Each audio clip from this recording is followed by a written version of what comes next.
a calm market town, a flower show in full bloom, and people gossiping as usual. Everything was perfectly ordinary in Flaxborough, until a small box was discovered in the churchyard. Inside it lay a bridal bouquet, a white veil, and a ticking clock. Was it a blessing for the bride-to-be, or a warning that her wedding might never take place? But before we step deeper into this mystery, tell me, where are you listening from right now? Sitting quietly in your living room? Resting on your hostel bed? Or traveling on a bus through the night? And what time is it on the clock where you are? All right then. Let's not keep you waiting any longer. This is Flaxborough's strangest tale yet. Bride buried alive. Now, let the story begin. The annual spring exhibition of the Flaxborough Horticultural and Allied Interests Society had never been accused of drama. It took place, as always, in St. Ethelreda's Church Hall, a structure whose enthusiasm had been outlived by its paint. The program promised a display of chrysanthemums, of character, and an address on composting by a gentleman from the county council who invariably forgot his slides and used the audience instead. Tea was to be poured by the Mother's Circle under the supervision of Mrs. Bolam, whose belief in thrift was expressed chiefly through the biscuit selection. In short, an evening of usefulness, not theatre. It had begun well enough. The vicar, the Reverend Ambrose Chivers, had opened proceedings with a prayer that, while concise, managed gently to rebuke an over-ambitious marigold. A line of elderly judges moved down the tables, prodding, sniffing, and, in one case, humming approvingly at a turnip. Mrs. Glossop from the council had contrived to be seen standing beside the largest flower arrangement and looking as though she had had something to do with it. A draught, entering by ancestral rites through the hall's ill-fitting side door, lifted paper programs into the laps of those who were already in need of something to fiddle with. And then Mr. Priest, the sexton, reappeared at the side door in the company of the draught, wearing a face that had not the decency to be merely puzzled. He touched his cap to the vicar and propriety, and spoke in a whisper which the hall obligingly carried. "Beg pardon, vicar. There's a mound gone and arisen by the eastern yews that wasn't there yesterday." The Reverend Chivers had the sort of expression that was almost always composed, and consequently, when agitated, looked like a hymn book in a high wind. "A mound, Priest? A mole, surely?" "No, sir," said Priest, whose intimacy with ground swellings was professional. "Not a mole. It's been tidied, if you take me. Like it's meant to be seen." There are sentences, in small towns, that find their own feet and hurry along without assistance.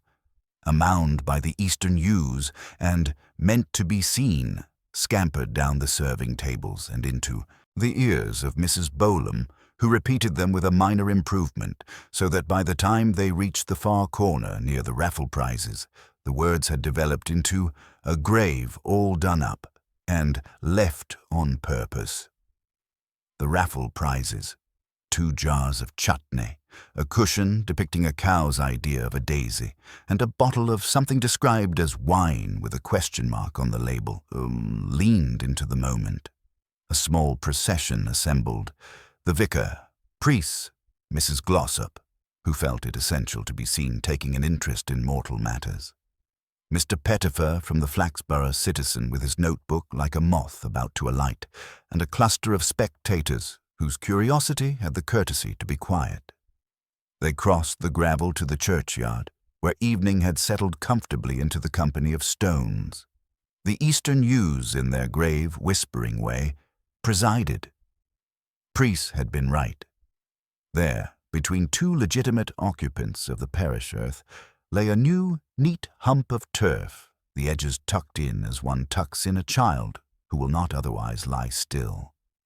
No gravedigger's barrow had passed along the path, no clods of soil had been trailed away. Whoever had worked here had been economical and nervous. "Is this one of yours?" Mrs. Glossop asked the vicar in a tone that, if given a few months' practice, might have qualified her for the magistrate's bench. The Reverend Chivers, to his credit, ignored both the tone and the question and turned to Priest. "Fetch your trowel, would you?" Priest did not need to fetch anything. A sexton without a trowel is a curate without a sermon. He knelt and made an exploratory cut, then another, as gentle as if he were shaving an old man. A few inches down, metal answered.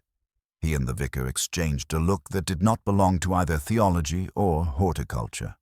Priest widened the opening, and together they lifted out a tin box of the sort in which one keeps documents or, in the case of certain aunts, peppermint creams. It was heavier than its purpose required. Priest set it on the grass and, after a small hesitation intended to discourage melodrama, lifted the lid. The inside had been arranged with a care that suggested both earnest feeling and insufficient judgment. A bridal bouquet lay there, white roses meeting their fate with admirable composure. Beneath it, a length of veil folded with attention, and then, to make sure no symbolism was neglected, a small satin garter. Between the roses, a card had been tucked, the sort attached by florists when they are obliged to put words to flowers. It read, in a neat hand that disliked flourishes, for Alma Pelbury, to be Mrs. Cyril Rudge. There was a third item, comic in its way had it not been so determined. A travel alarm clock, the kind that clicks out its seconds like a clerk entering small sums, ticking away under the bouquet as if to reassure it that time continued even beneath a lid. Silence is not always respectful in churchyards. Sometimes it is simply the failure of sentences to believe in themselves. The little group stood, and the yews approved their stillness. Mrs. Glossop thought of something civic to say, and found, as usual, that moral sentiment goes best with an audience. Disgraceful. Whoever did this prank ought to be, well, it's not to be borne. Mr. Pettifer's pencil had been resting, but now resumed its busy, self-important scribble. He wrote, "Bride buried alive," and looked pleased with the sort of punctuation that pays rent. The Reverend Chivers shut the box as if to prevent the knight from taking liberties. "Priest, we will keep this in the vestry for the present.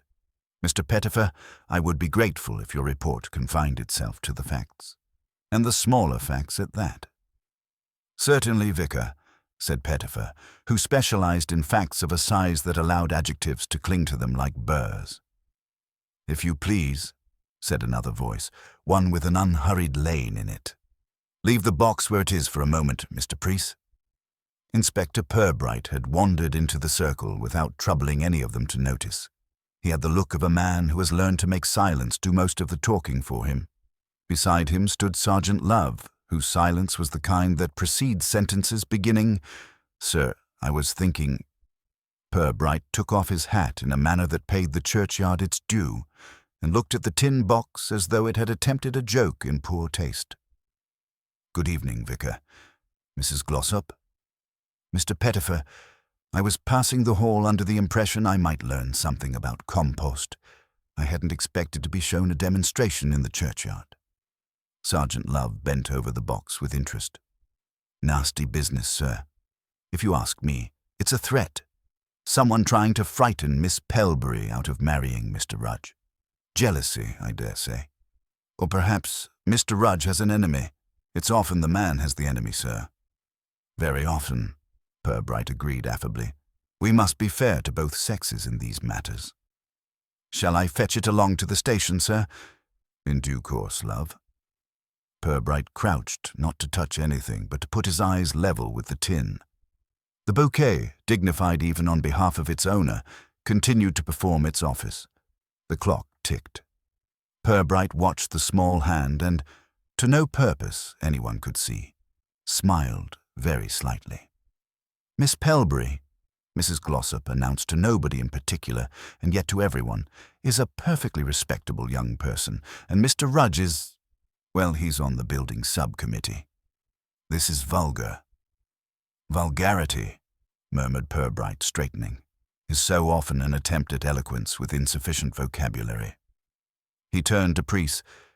"You say this was not here yesterday?" No, sir. I cut across here of an evening. I always notice if the ground's taken to rising without permission.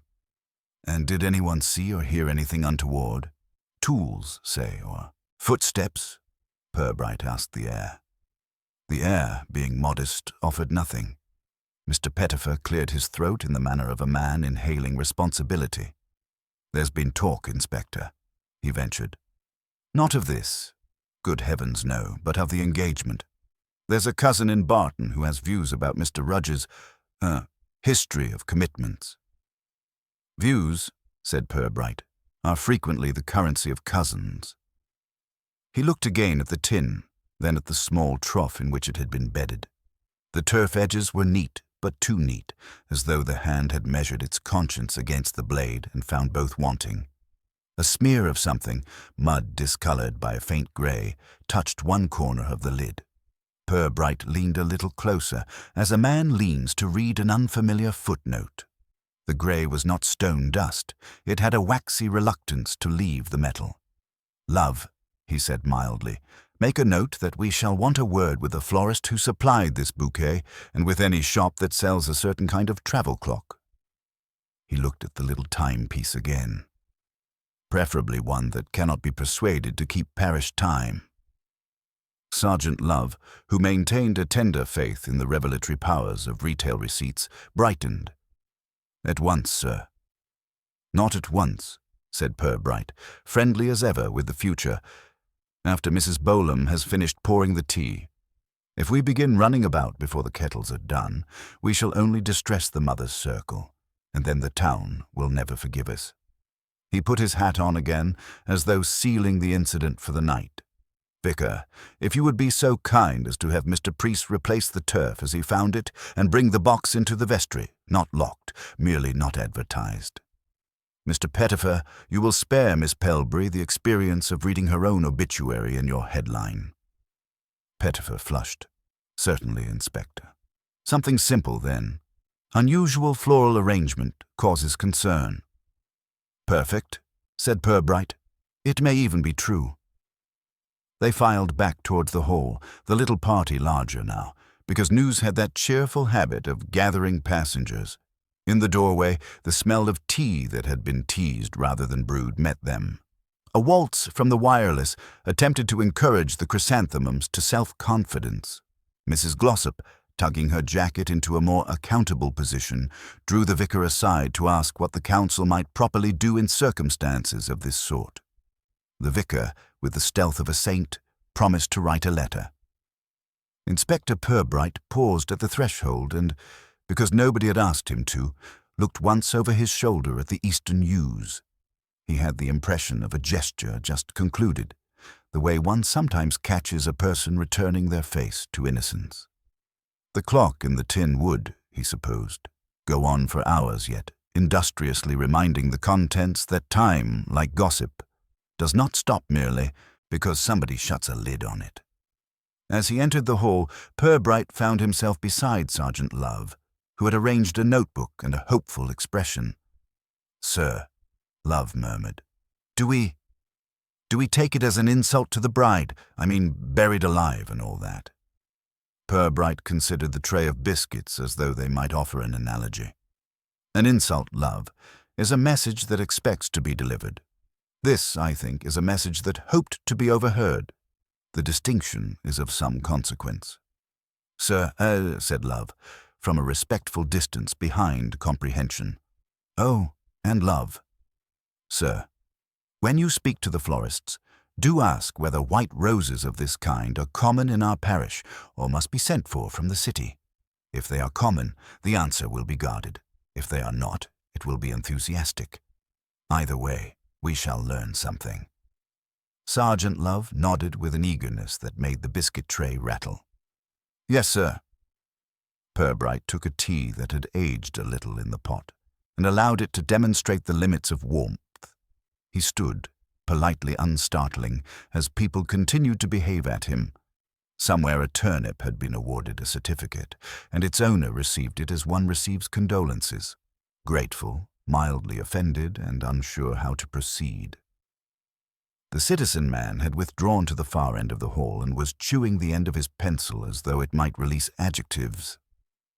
From the doorway there came, like a draught that had learned manners, a whisper that Alma Pelbury herself had been seen in the high street with her mother, choosing a ribbon that would not be used now. Not after this. It entered the hall and, finding no resistance, made itself comfortable. Inspector Purbright, whose job was to disbelieve tidily, watched the town begin its tidy disbelief. He sipped his tea and examined the inside of his cup as if it might contain a map. If there was malice here, and there usually was, he expected it to have dressed itself in something respectable. It generally did. The Reverend Chivers came to stand beside him. "A strange, unkind thing," he said, keeping his voice somewhere between sorrow and Sunday school. "Not strange," said Purbright, "only chosen from a narrower cupboard than most of us like to admit owning. And Miss Pelbury, we shall see that she is spared more theatre than is necessary," Purbright said, "if the author can be persuaded." He drank the rest of his tea, which had now settled into a philosophy of its own, and set down the cup. The bouquet under the turf ticked on in his mind, not loudly, but with the persistence of small economies. He wondered whose hand had packed the box with such care and such poverty of spirit, and whether the grey smear on the lid would be more talkative than its owner. It was, in Flaxborough, seldom the dead who caused the trouble. It was the living, with their elaborate arrangements. The church hall did what church halls do after a flurry. It resumed its imitation of tranquility. Programs were coaxed back into piles, a raffle prize relabeled after the first label, in a fit of optimism, had described the chutney as vintage, and Mrs. Bolam assured two ladies from the mother's circle that the vicar had been perfectly firm with the police, which, being untrue, improved the story. Purbright, who had the air of a man who could lean against an event until it stopped wobbling, took his leave with a nod that included everybody and nobody. By morning, a pale, encouraging rain had come on, and Flaxborough looked washed, as if preparing to be respectable in print. The citizen appeared on doormats, with Mr. Pettifer's headline noticeably shorter than he had wanted. "Unusual floral arrangement causes concern." He had written it in a font of restraint, and placed beneath it a report that managed to be both factual and helpful to speculation. In the grocer's, a woman with a sensible hat announced that she would never put her daughter through a church wedding. In the draper's, a set of button cards fell to the floor and were allowed to lie there for a minute in sympathy. Inspector Purbright came to the station without haste, and with a small paper bag that contained 2 Eccles cakes apparently selected for their moral fibre. He shared them with Sergeant Love and listened while the sergeant's enthusiasm made its customary dash for a conclusion. "Jealousy, sir. It's the oldest shape. Someone meaning Miss Pelbury to change her mind. If you ask me, there's an old attachment somewhere, or else Mr. Rudge has an old debt." "Sergeant," said Purbright, "if we prevented marriage every time a debt was thought of, the parish would have to be content with baptisms and funerals." "Yes, sir," said Love, contrite without knowing for what.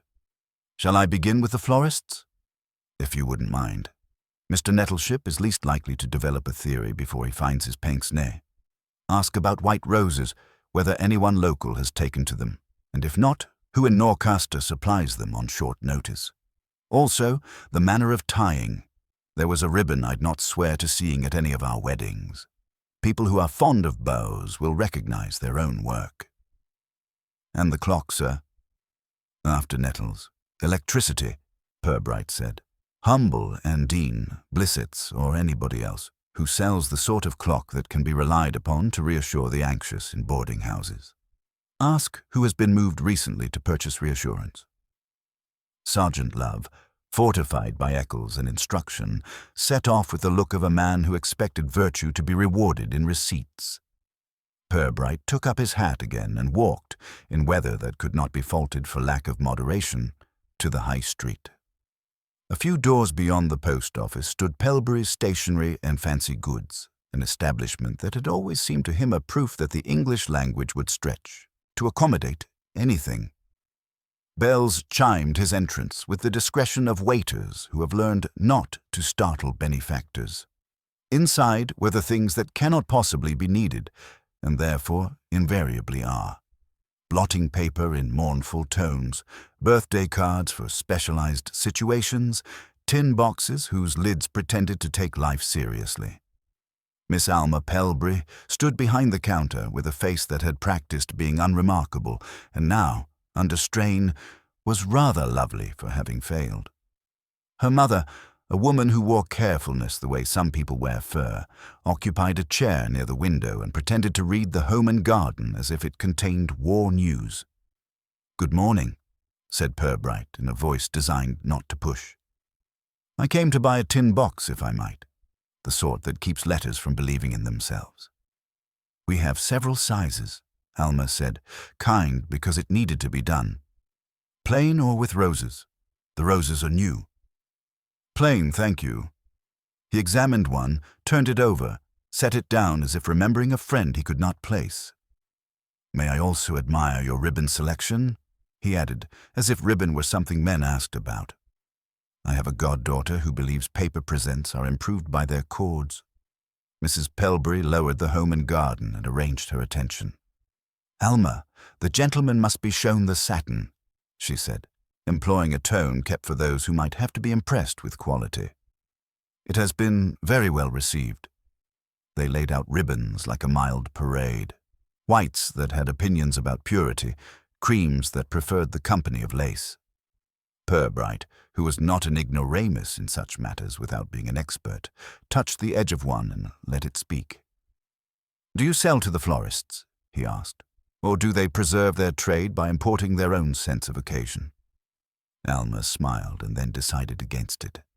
"Mr. Nettleship takes what he needs in the way of wire and paper, and sometimes ribbon, but the special orders go to the city. There was talk of a fashion for white roses this month, a sort of magazine notion, but it has not materialized here. We are more daffodil than duchess." "Quite," said Purbright. "And your own arrangements for the wedding?" Mrs. Pelbury took charge with a relief so tidy it almost squeaked. "Simple. Church and a modest tea. We are not inspector of the theatrical persuasion." "I am reassured." He bought the tin box, allowed it to be wrapped, and then, because the moment offered itself, placed a hand lightly on the counter as one might at a sick bed. "If you should be troubled in the next few days by kindly inquiries that are not kind, perhaps you would tell Sergeant Love. We have a talent for discouraging concern."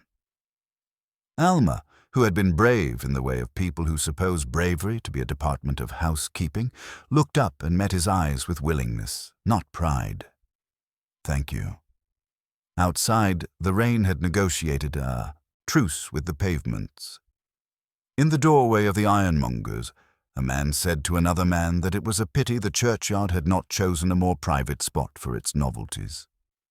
By the bus stop, Mr. Pettifer stood with a notebook and the silly courage of those who expect to be thanked for noticing. Purbright passed him with a nod that positively invited no questions. Sergeant Love, at Nettleship and Sons, was watching a gentleman of whiskers examine a sheaf of account slips for its moral lessons. Mr. Nettleship kept his pince-nez perched in a manner that suggested secrecy, and had discovered, over a long life, that posing a difficulty was the quickest way to acquire importance. "White roses," Love repeated, for the third time, and in the tone one uses for shy foreigners. "Yesterday or the day before. Formed into a bouquet with veil and so forth." Mr. Nettleship gave himself time to remember, and then gave himself more to be seen remembering. "We have done no such thing, not for months. We can get them, of course, but Flaxborough knows what to do with seasons. It is the cities that demand spring in November. Anyone who might have asked for them, for collection? A telephone call, perhaps." Nettleship preened gently. "We had, I think, a request put through by a lady. No, a gentleman with a ladyish manner, asking whether we could oblige. I encouraged him to apply to Camberley's in Norcaster. They have made a fad of white. He thanked me without committing himself, which I applaud. Do you recall the time? Love asked, as if times were pets that returned when called. After dinner, 2:30 by the shop clock, which is correct twice daily and near enough the rest of the time. Love wrote with an air of improvement and then, struck by the happiness of coincidence, displayed his notebook's earlier page. Inspector said to ask about ribbon, how it was tied. Ah, said Nettleship, with the pleasure of a man offered a detail. The thing you found had not my hand to it.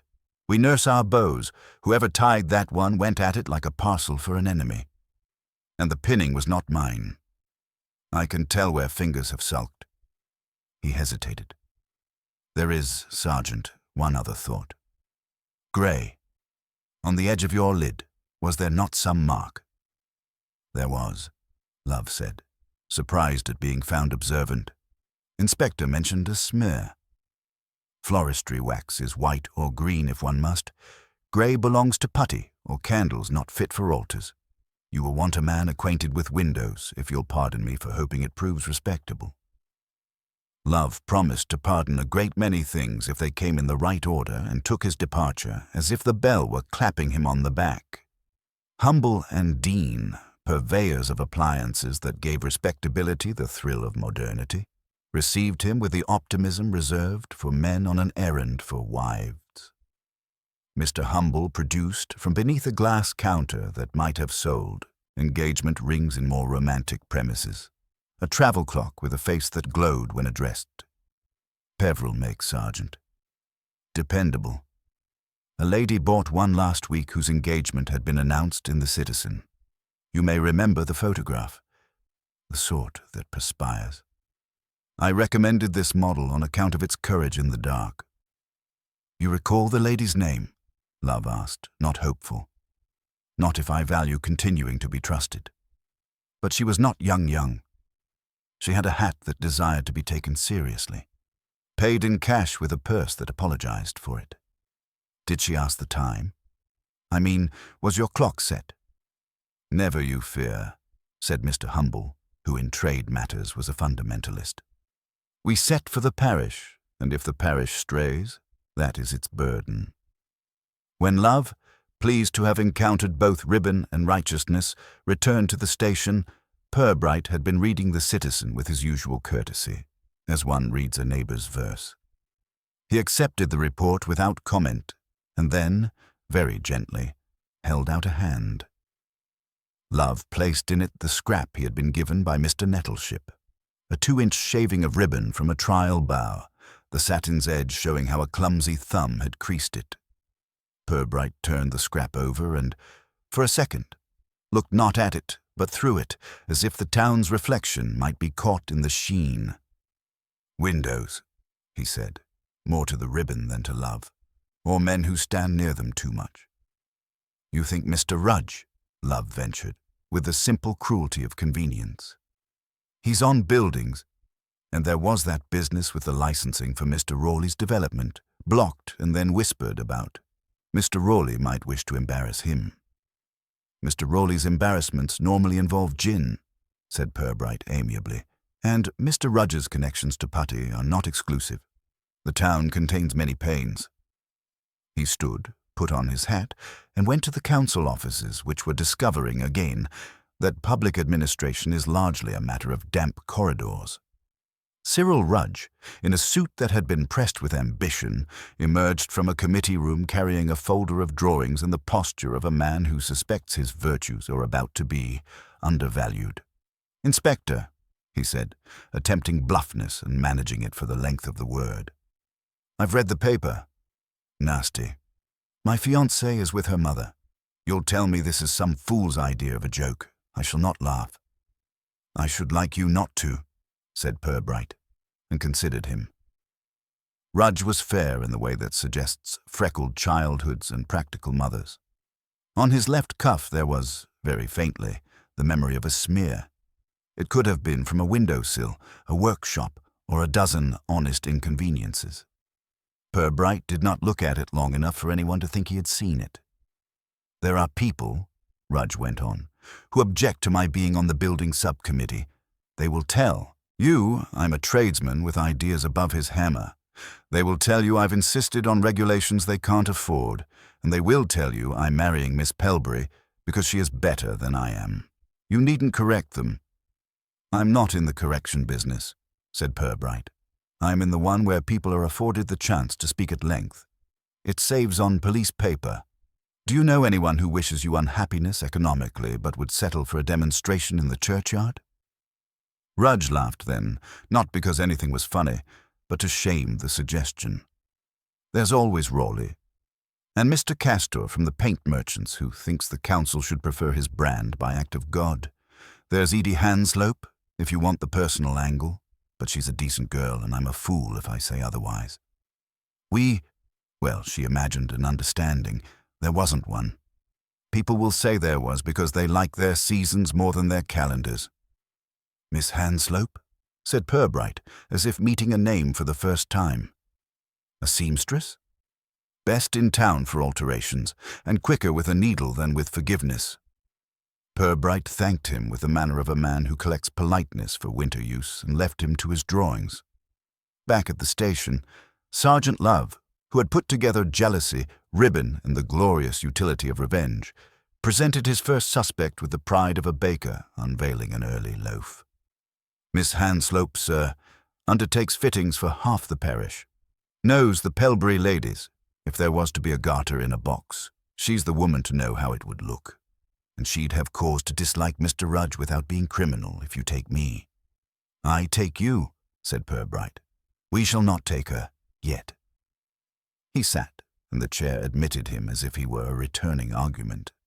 In the meantime, make a note to inquire, without ruffling anyone's respectability, whose hands in this town spend most of their days with putty. I prefer lists constructed of trades to lists constructed of tempers. The former are longer and less noisy. Love, chastened into diligence, began a catalogue of glaziers, carpenters, and men who knew where ladders were kept. In the afternoon the churchyard had visitors in numbers sufficient to give comfort to the dead. Couples passed the eastern yews with the gentle detour by which people pretend not to be curious. Priests, who resented being asked twice, hovered with his trowel like a lifeguard. The clock, stubborn in its appointment, ticked beneath the vestry table. The vicar, having once lifted the lid and then replaced it with the delicacy of a man closing a piano, had taken to keeping the key in his pocket and a look of responsibility where it could be seen. Purbright, who avoided hovering on principle, called at the Hanslope premises at 6, when lamps had been lit against the notion of evening, and the needlewoman's day was least inclined to forgive interruption. Edie Hanslope opened her door with the efficient suspicion of one who has been visited by too many opinions. "You'll be here about Miss Pelbury," she said, saving everyone time. "I'm here about ribbon," said Purbright, which was true in a way she could resent safely, "and about how people tie things when they want them to be noticed." "Some tie to keep," she said, turning in to lead him, "and some to show off. You can tell by whether they mind if it sits down properly." In the workroom, spools stood like obedient soldiers. Edie was small, neat, with a face that had chosen accuracy over charm and now made a virtue of it. On a table lay a strip of satin, its edge showing the fatigue of being manhandled by someone who had not been taught. Purbright picked up a pin and put it down where it had been because he disliked leaving evidence of himself. "Miss Hanslope," he said not unkindly, "you understand why the town will choose to imagine your unhappiness before it imagines anyone else's. It is a greener sort of cruelty." "I'm not unhappy," she said, and made it convincing by sounding annoyed. "I'm occupied, which is the better method." "Then let us be very dull together.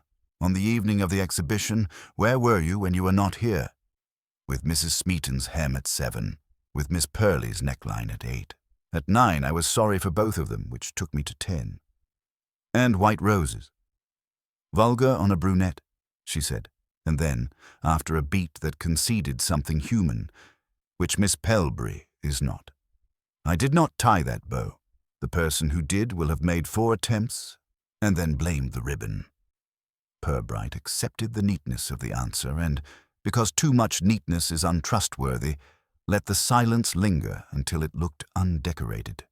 "Who," he asked at last, "in your experience, keeps odd hours with ladders?" "Men who charge by them," she said promptly. "Glaziers, painters who still pretend to be called decorators, boys who put up posters for their uncles' sales, and Mr. Rudge when the council wants to be seen to be doing something at dawn." He allowed himself a smile that might have been gratitude. "If you require anything, Miss Hanslope, protection from sympathy, for example, please call Sergeant Love. He can look at a person for minutes at a time without obliging them to talk." Left to herself, Edie returned to her needles with a speed that threw off some small, hardened expression from her face. Purbright, in the street, paused as if the air had asked him a question. Across the way, in the window of Blissett's Paint and Paper, a display of gloss tins had been arranged into a pyramid with a care Edie would have scorned. On the glass, near the latch, a smear of grey had acquired a finger's width. He walked on, having learned what he had come out for, and one thing more he had not. And as he went, the town, sensing that it had been interesting enough for one day, began to rinse itself back into ordinary.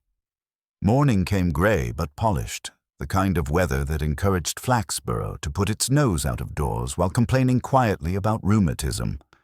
The town was already knitting together a theory, as it always did, with more stitches than wool.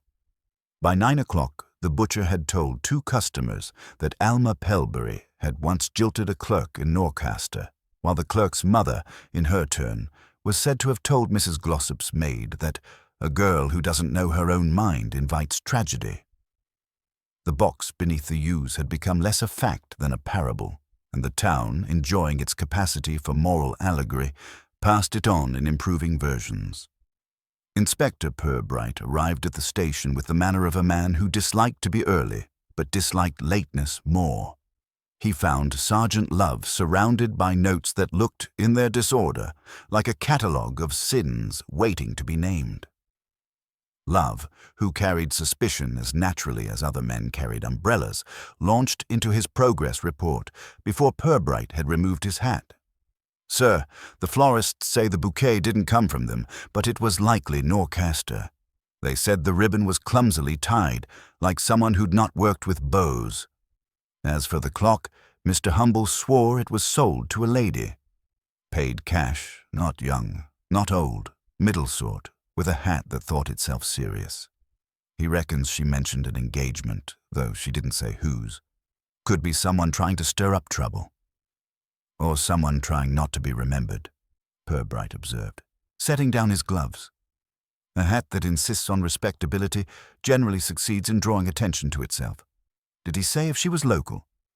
"Wouldn't swear either way, but he said her voice wasn't a stranger's." Purbright nodded and seated himself, the chair acknowledging him with its usual creak of surrender. He looked across the room at the heap of notes. "Well, Love, we have roses that don't belong, ribbon that resents its own knot, and a clock that insists upon parish time. That is quite an investment in symbols. One wonders whether the author of the message hoped more for effect than understanding." "Sir," said Love, shuffling his notes, "what if it's Edie Hanslope?" She had cause, didn't she, with Mr. Rudge? She knows her way round ribbons, even if she didn't tie this one. And she'd have reason to embarrass the bride. Purbright regarded his sergeant kindly, as one humours a child convinced that jam jars catch burglars. Miss Hanslope's skill is precisely the point. She would not tie a bow like that any more than the vicar would serve gin at communion. If she wanted to make herself suspected, she could not have chosen a better method. But women seldom advertise their own griefs quite so openly. No, Miss Hanslope was useful for telling us what it is not. We must ask who would know enough about her grievance to borrow it for their own. Love's forehead creased in an effort of comprehension. "So you mean it wasn't meant to point to Alma. It was meant to point to Edie." Purbright smiled slightly. "Or at least to keep her within the town's conversation. One must never underestimate the mischievous economy of scandal. The cheapest materials often yield the longest stories. That afternoon, Purbright called upon Cyril Rudge again, not with questions, but with the unhurried air of a man who wished to be reminded of something obvious. Rudge received him in a small council office whose filing cabinet bore the bruises of civic ambition. "Inspector, I told you all I know," Rudge said, drumming fingers on a folder of building plans. "If you're here to ask about old quarrels, you'll find no end. I've told tradesmen when their work wasn't up to standard. I've stopped people cutting corners with brickwork. That earns enemies." Purbright sat without invitation, because invitation was always given too late. "Enemies are as plentiful as daisies, Mr. Rudge, and nearly as harmless. What interests me is not so much who dislikes you, but who dislikes you enough to make theatre of it." He paused. "You mentioned Mr. Rawley." Rudge shrugged. "Rawley's got bluster, but no patience. He's more likely to curse me at the pub than bury a clock under the yews." "And Miss Hanslope?" Purbright asked, almost idly. At that, Rudge's face altered in the way of a man who has tripped on memory. He sighed. "Edie's a decent girl, but people imagine talk, and I didn't help it by not saying sooner what wasn't the case. If she wanted to embarrass me, I'd deserve it. But she wouldn't drag Alma into it. She's not cruel." Purbright left him to his papers and walked back through the high street, where gossip was already linking Alma Pelbury's name with phrases like "a narrow escape" and "poor girl." Passing Blissett's Paint and Paper, he paused again at the window. The smear of grey wax was still visible near the latch.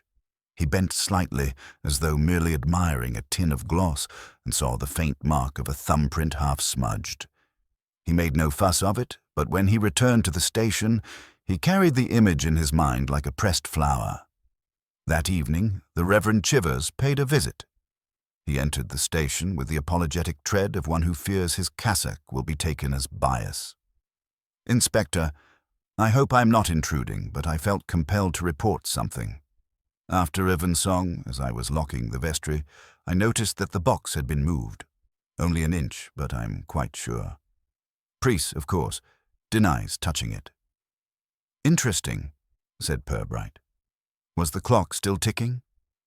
"It was," said Chivers, very earnestly. "Then perhaps someone wished to make certain it still was," Purbright replied. "That sort of conscience is rarely idle." After the vicar had gone, Love said, "That means someone's been back to it, sir. Watching over their work. Almost like pride. Or anxiety," Purbright corrected.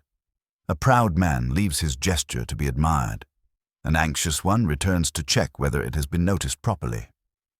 Before the day closed, Purbright walked once more to the Pelbury shop.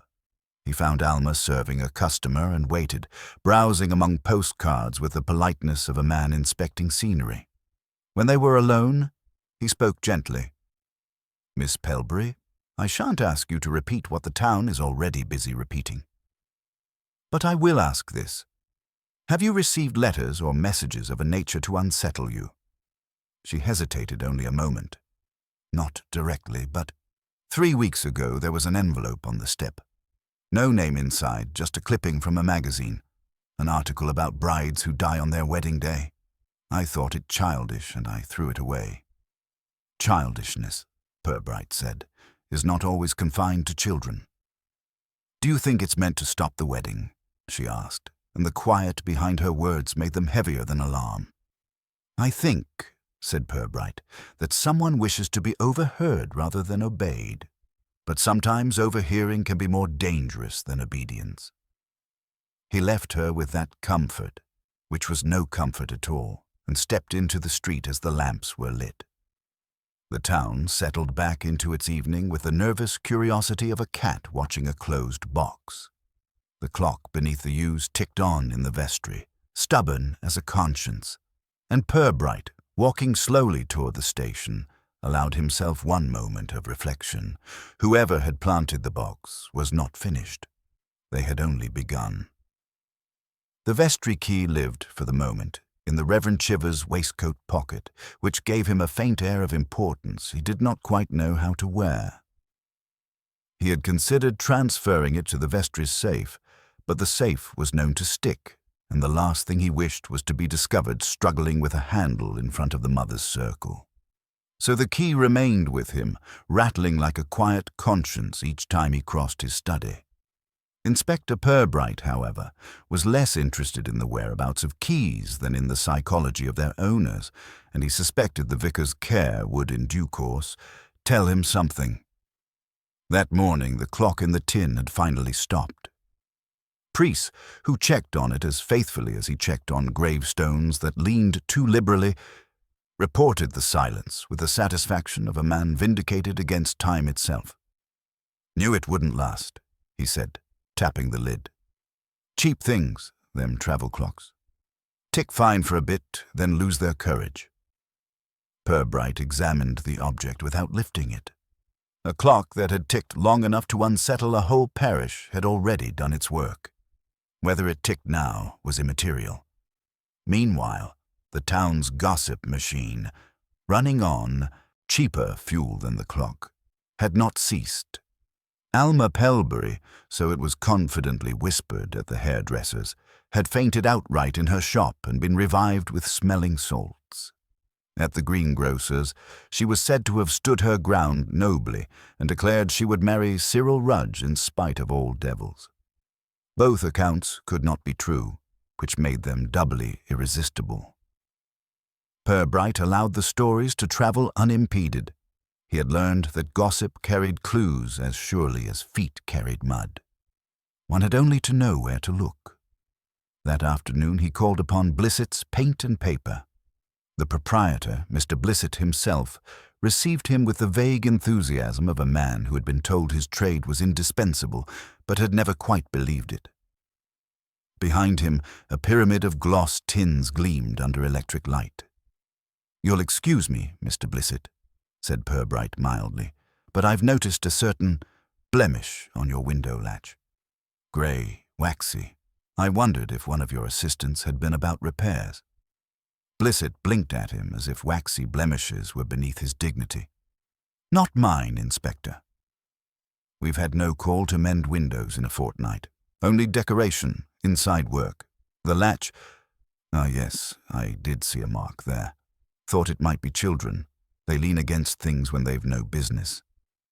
"Children rarely carry putty," Purbright said, as though correcting a theological slip. "Tell me, who are your regular men for outside jobs? The sort who would climb ladders?" "Well," Blissett considered, "there's Arnold Betts, young, spry, though not steady with accounts. Then old Tarrant, a fellow with hands like spades. And lately I've had to borrow a chap from Norcaster. Hughes, I think, when we were busy. He didn't last. Complained about the hours. But he knew his ladders." Purbright noted the names with the courtesy of a man admiring a shopping list. "Thank you. You will not mention this to others. We prefer to let blemishes tell their own tale before they are wiped away." On leaving, he paused again at the glass. The smear was faint but deliberate, a thumbprint smudged by nervousness. A man climbing in haste might well have steadied himself there. That he had left a trace suggested either carelessness or the hope of being suspected. Later that day, Sergeant Love returned from his errands with the triumph of one who has seen further into human folly than usual. "Sir, I spoke to Mr. Betts at the King's Arms. He swore blind he'd done no work near the church, but he did mention he was paid to fetch a box from Norcaster last week. A tin box, heavy, he said, though he didn't ask what was in it. Said a lady gave him £half-a-crown for his trouble." "A lady," said Purbright. "Did she have a hat?" Love brightened. "Yes, sir. He said she wore a grey one, with a feather too floppy to be respectable, and that she seemed very set on not being noticed." "Ah," Purbright murmured. "A woman who doesn't wish to be noticed wears grey and floppy feathers, and is noticed at once. Did he say where she asked him to leave the box?" "Behind the vestry wall," Love said. "Said she'd collect it later. He thought it odd. but she gave him the coin first, and he was more interested in his pint. Purbright allowed himself a small smile. "Sergeant, you see how mysteries are like markets. One pays in advance for secrecy, and one always gets less than one hoped." By evening, Purbright visited Alma Pelbury again, this time without his polite pretext of shopping. She received him in the back room, where spools of ribbon and stacks of postcards made a faintly theatrical backdrop to her composure. "Miss Pelbury," he said, "did you by chance see anyone near the vestry in recent days? Someone unfamiliar, or perhaps too familiar?" Alma shook her head. "No one out of the ordinary. Though," she hesitated, "the day before the exhibition, I noticed Mrs. Hanslope, Edie's mother, crossing the yard at dusk. She looked as though she were looking for someone, but when she saw me, she smiled and hurried away." "Mrs. Hanslope," Purbright repeated thoughtfully. "A woman of excellent moral stamina, if occasionally misapplied. That is worth knowing." Alma looked at him with sudden anxiety. "Do you believe Edie, or her family, would do something so cruel?" Purbright's face remained a mask of amiable neutrality. "Cruelty is rarely the word people choose for their own conduct, Miss Pelbury. More often they call it instruction, or justice, or even concern."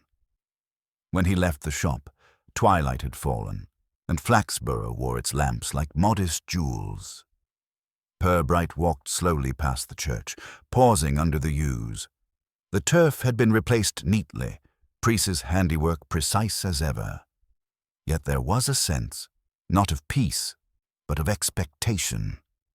The parish earth seemed to hold its breath. Back at the station, Love was waiting with a list of glaziers and decorators. "Sir, I've drawn up every man in Flaxborough who keeps ladders. Some of them, Tarrant, Betts, and that Norcaster fellow, seem likeliest, and I've put an asterisk by Castor's apprentice because he's a shifty lad." Purbright took the list and read it as if it were a sermon, useful in intention, vague in detail. "Thank you, Love. We shall visit them in turn, not to accuse, but to listen. Men betray themselves most swiftly when they believe they are being admired." Love nodded gravely, though he was not entirely sure what was meant. That night, as the station clock chimed 9, a message came from the churchyard. A parishioner had seen a figure near the vestry, bending low as though attending to the earth.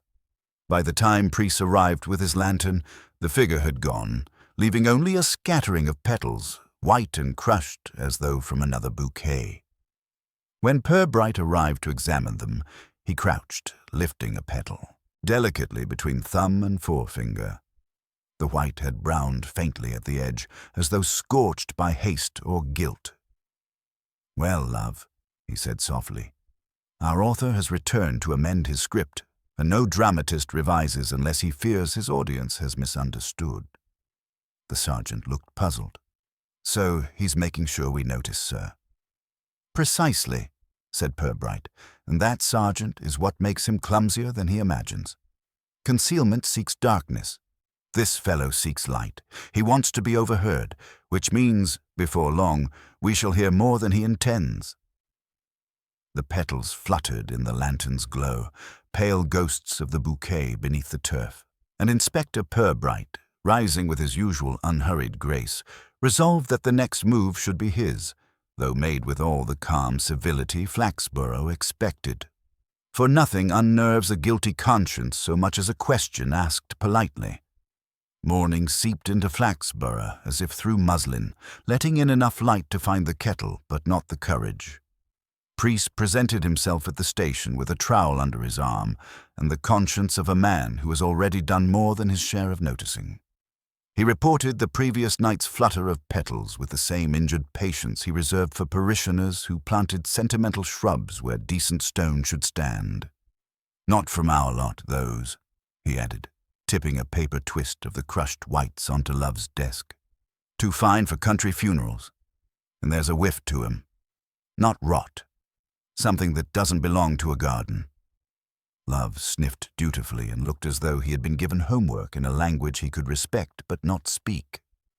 Purbright, who had slid the twist over with one finger, lifted a petal as one lifts a page one is not yet sure of. The browning at the edges had deepened, faintly greasy. "Not long cut," he murmured, "but long warmed. Shop window warmth, or radiators, or candles that are asked to be cheaper than they ought to be." "Candles, sir?" Love brightened. "Church candles." "We do the church no discourtesy," said Purbright, returning the petal as if it had rights. "There's a better bread. Tallow, or something determined to be thought of as tallow, belongs elsewhere." He took his hat, which did not argue, and went out by way of a parish that had already chosen opinions and was now parceling them up for delivery. A visit to Blissett's Paint and Paper, performed more as acknowledgment than accusation, produced Mr. Blissett's stock of uncertainty and a reminder of the men whose work obliged them to pack grey under their nails. Arnold Betts, who kept promises at the pace of his pockets. Old Tarrant, who coaxed gloss into respectability, and Hughes, the Norcaster import, who found provincial prosperity insufficiently dramatic. Blissett could add nothing about the smear on his latch except a belief in juvenile delinquency that would have gratified a magistrate. From there, Purbright took himself to the King's Arms. At that hour, the bar smelt faintly of floor polish and hopes for lunch. Arnold Betts, thin as a yard of bad tape and twice as frayed, sat with a glass that had learned to go shy around noon. He greeted the inspector with the injured rapture of a man who has long expected to be recognized by authority and is pleased to be correct at last. "You'll be about that lady," he said at once, saving time. "The one with the hat that hadn't made up its mind." "If your hats confuse you, Mr. Betts," said Purbright amiably, "best keep to caps." "You fetched a box for her." "From Norcaster, aye. Railway parcel office. Tin, proper job, with a string round that wanted to saw me in half. She gave me the money up front, half-crown, and said I was to leave it behind the vestry wall and not ask questions." He contemplated the surface of his beer with mild admiration. "Now, Inspector, asking no questions is the very thing I'm best at." "She carried anything that might have left a memory behind on a latch?" Purbright asked lazily. "Putty, for instance, or the kind of wax that behaves when it shouldn't." Betts squinted with the conscientiousness of a witness trying not to improve upon himself. "Gloves, grey, like her hat had dripped, and a smell. You know when windows have been argued with? Linseed-like, and there was a feather that oughtn't to have been trusted outdoors. I laughed at it, and she did not join in." "Was she local?" "If she wasn't, she used our pavement like it owed her money," Betts said. "Walked without looking, the way folk do when they've taught the street its manners." "Thank you," said Purbright, who paid for the man's memory, and left behind a silence in which the barmaid felt rather too taken into confidence. On his way back, he stopped where the High Street narrowed to let tradition inconvenience traffic and stepped into Castor's Paint and Glass. Mr. Castor was a man who had decided that any colour, applied in sufficient quantity, could be forgiven its character. He embarked on greeting Inspector Purbright with the elaborate geniality citizens reserve for policemen and dentists. "Morning, Inspector. If it's putty you're after, we've had a run. Cold snaps and thin windows. Parish work, some of it, but mostly private. People don't buy the good candles this year, paraffin prices, you know, so they go for cheap and wonder why their wallpaper sulks." "Candles," said Purbright, looking past him to a shelf of anonymous lozenges. "Grey, are they?" "Economical grey," Castor said with a pride that offended nobody. "Leave a smear if you don't hold your saucers under 'em, but they'll see you through matins." "Who bought the last box?" asked Purbright with the mild curiosity of a man choosing plums.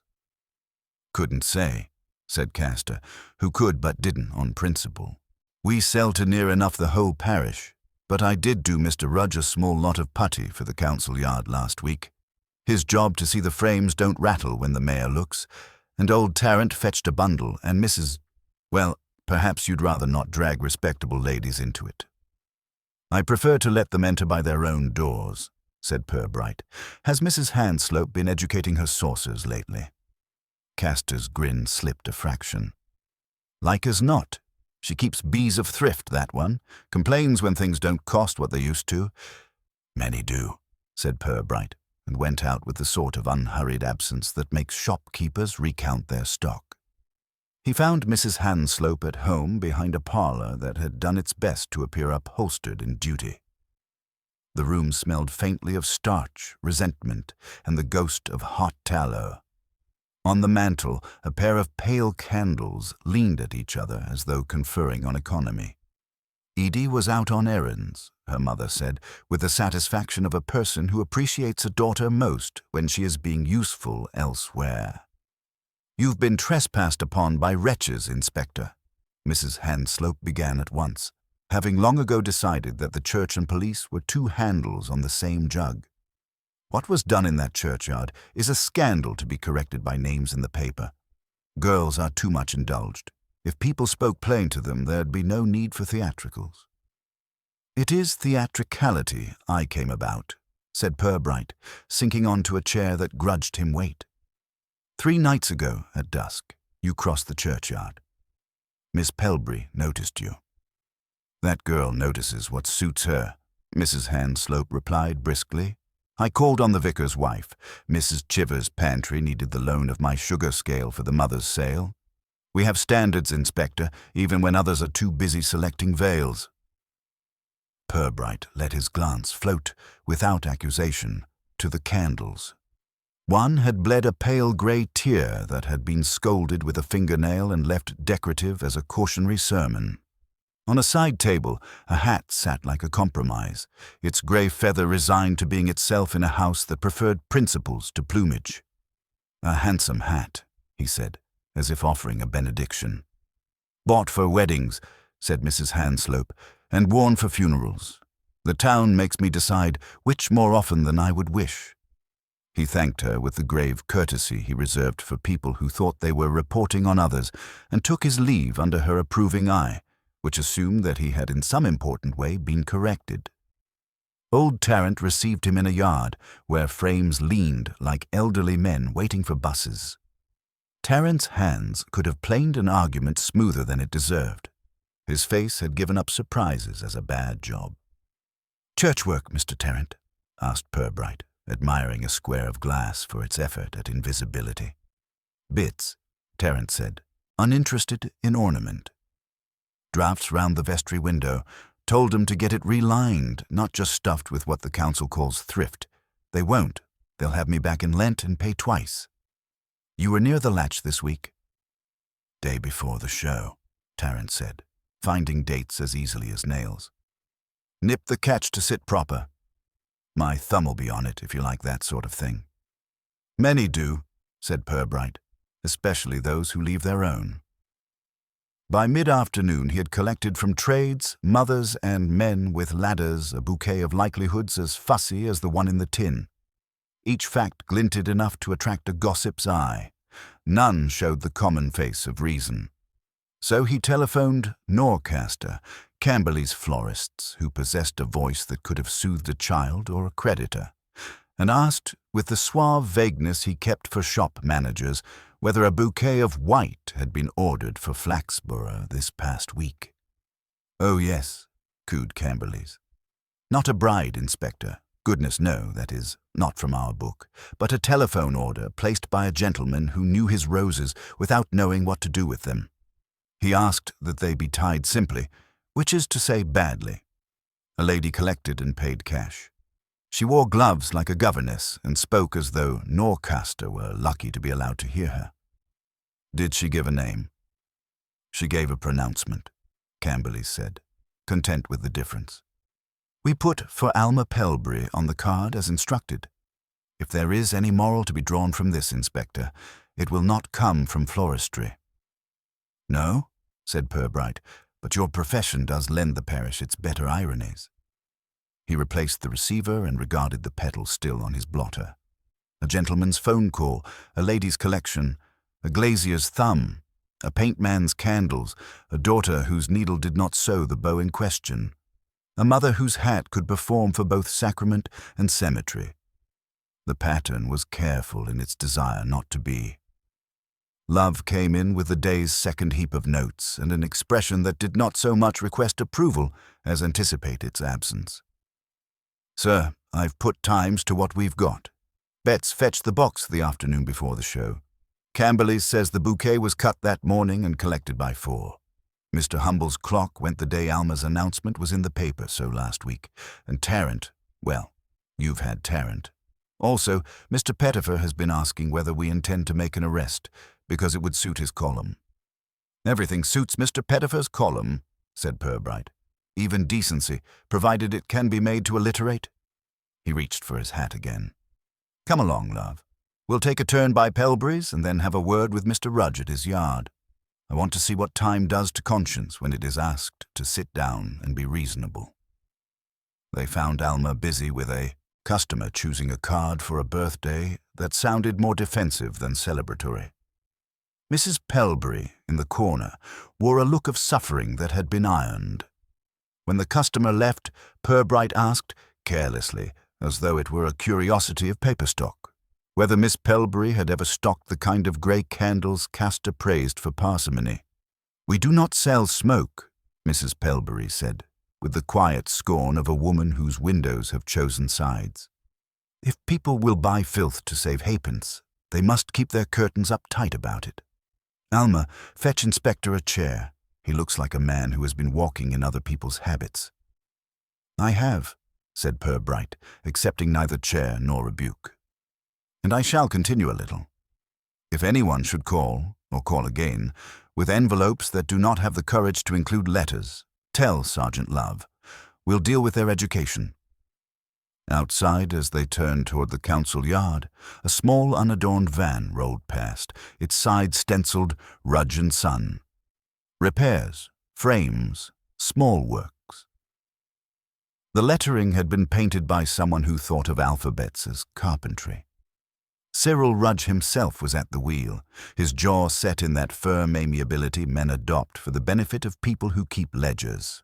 He braked when he saw them and leaned out with a courtesy too crisp to be entirely easy. "Inspector, if this fuss is to be dragged another week, I'd like to be told. I've orders to meet and my fiancée doesn't deserve to be stared at every time she chooses ribbon." "Your fiancée," said Purbright, "has sturdier notions than ribbon. It is the parish that is thin." Rudge took that in with a sort of effort, as though being asked to nail fog. "If you want it from me plain," he said, "I'll say what I said before. There was no promise to Edie.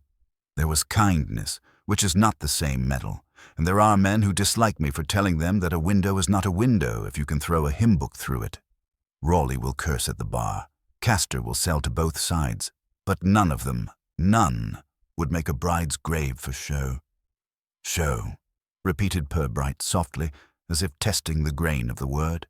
"Yes, it must be a show, for whose benefit is the only civil question left."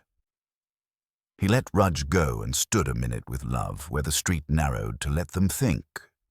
It was then he remembered, not dramatically, but with that satisfaction that attaches to a small, disreputable penny finally found at the back of a drawer, the vicar's report. The box had been moved an inch. An inch is not theft, it is reassurance. The guilty, returning to their gestures, like to feel that something still answers to them. "Love," he said, "we shall briefly set a stage. Ask the vicar, very pleasantly, to mention after evensong that the vestry is to be cleared and its contents, uninteresting as they are, passed into police care tomorrow at noon. Tell Mr. Pettifer, if you cannot then help yourself, that he must print nothing of the sort. And tonight we shall leave the vestry as it is, with a key that lives very publicly in the Reverend's waistcoat, and a notice on the church door that says nothing at all. The person who cannot bear his message to be taken away from him will try to speak again. We shall, of course, behave with every necessary politeness while he does." Love's eyes shone at the notion of a plan that promised no running.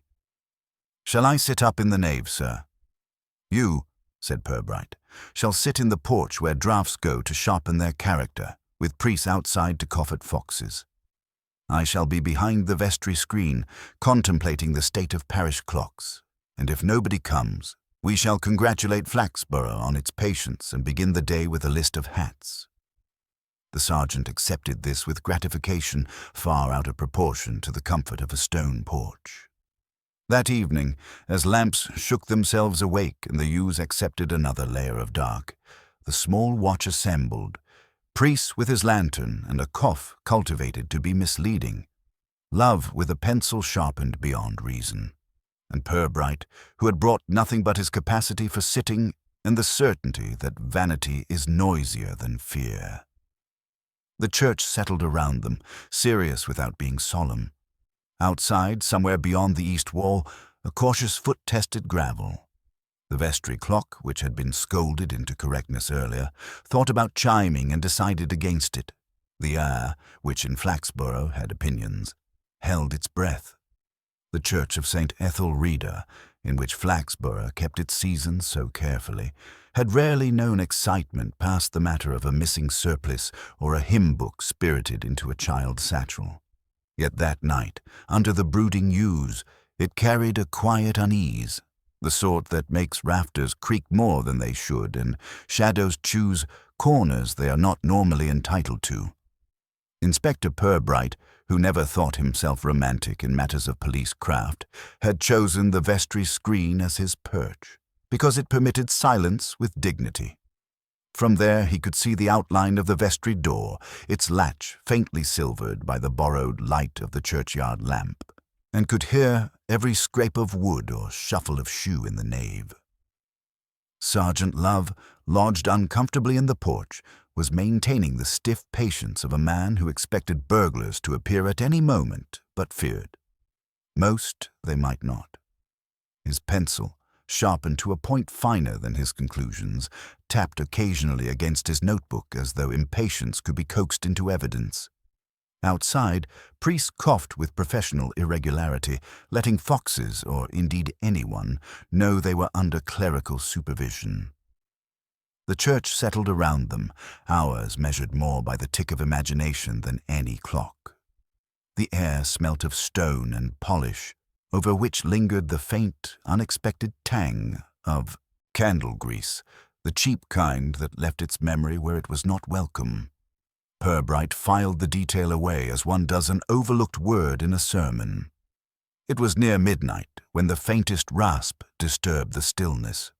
The vestry latch shivered, not boldly, but with the reluctance of a hand less certain of its right than its need. A shadow bent across the threshold, and then, hesitating, entered. Purbright saw the outline of a woman's hat, grey, with a feather made limp by the indignities of weather. She moved carefully, the sort of carefulness that believes itself invisible. Gloves on her hands, she lifted the tin box from the corner of the vestry where priests had left it on a table and placed it on the floor as though it needed humbling. Then she bent, not to open, but to shift it again, inch by inch, so that its position seemed altered in some deliberate but private way.